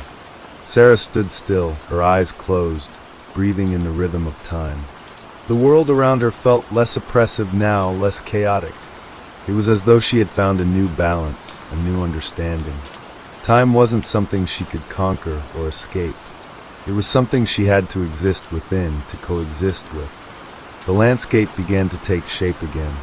The cracks in reality faded, the torn fabric of existence mended, and slowly, the world returned to a new form. It wasn't the same world she had left behind. It wasn't the world of before, but it was a world she could understand now. She opened her eyes, and the stillness was profound. The clock ticked, but it no longer felt threatening. It no longer felt like a countdown. a reminder of a cycle she couldn't escape. It felt like a companion now, steady and eternal. The figure, no longer a presence to be feared, spoke one last time. "You found it," it said softly. "You found the truth, Sarah. Time doesn't bend to your will. It simply is. And you too simply are." The figure's form began to fade, dissolving into the shifting fabric of time. Sarah watched it go, feeling no fear, no sadness. She had accepted it, just as she had accepted herself. The clock ticked, steady and eternal, and Sarah stood within its rhythm, not trapped, but at peace. The loop had not broken, but neither had she. She had become time, not something to fight, but something to embrace. And in that acceptance, Sarah found her freedom. As Sarah stood in the midst of the infinite stretch of time, the realization began to settle deeply within her. She was not a prisoner. The cycle wasn't her enemy. The loop wasn't something she had to escape. It was the very essence of her existence, her understanding, her identity. Time was no longer a force to fight against. It was something she could mold, something she could move through, just as it moved through her. The world around her continued to shift, like waves in a vast ocean. She could feel the subtle pulls of different timelines, moments overlapping, distorting, all blending into a single, unified stream of existence. And she was a part of it. Sarah was no longer just a woman trapped in a loop. She was both the observer and the observer's creation. She was time itself, boundless and infinite. The clock's ticking faded into the background, no longer a loud reminder but a soft hum, as if the universe itself was breathing along with her. She had come to terms with her place in this endless flow of moments. But that didn't mean she was without questions. "What happens now?" she whispered aloud. Her voice was calm, though her heart still beat with curiosity. "Am I just going to stay here forever?" For a long time there was no answer. The air around her grew still, as though waiting for her to ask the right question. The clock continued its steady rhythm, marking each moment, every second, every tick that passed through her and around her. Then, unexpectedly, the figure reappeared, no longer a looming presence, but a gentle form, as if it had always been there, watching from the edges of her consciousness. "You were never meant to live outside of time, Sarah," the figure spoke softly, its voice not a threat but a calm reassurance. "But now you understand. Now you see that time is not your enemy. You are its keeper, just as it is yours. You are both the question and the answer." Sarah nodded slowly, a sense of peace washing over her. She understood now. The loneliness she had felt, the isolation, was no longer a weight. It was a part of the cycle, a necessary moment in the dance between time and existence. She wasn't trapped in isolation. She had simply been waiting to understand that her solitude wasn't a curse, but a gift, a space where she could create, shape, and exist without the limitations of the world she had once known. "Will I ever see them again?" she asked, her voice barely more than a whisper. "The people I left behind? My life?" The figure was silent for a moment, its form flickering as if considering her question. Sarah wasn't sure if it could answer. Perhaps, in this new world, answers weren't so simple. Time was not a linear path. It was a vast, sprawling web, its threads twisting and turning, intersecting in infinite ways. There was no before and after, no past or future. There was only the now. "You will see them," the figure finally said, its voice full of quiet certainty. "In the way time allows. The threads of their existence are still there. You can touch them if you choose to." Sarah's heart skipped a beat. The thought of returning, of reconnecting with those she had lost, seemed impossible. But here, in this strange new reality, perhaps there was a way. She took a deep breath, feeling the air fill her lungs.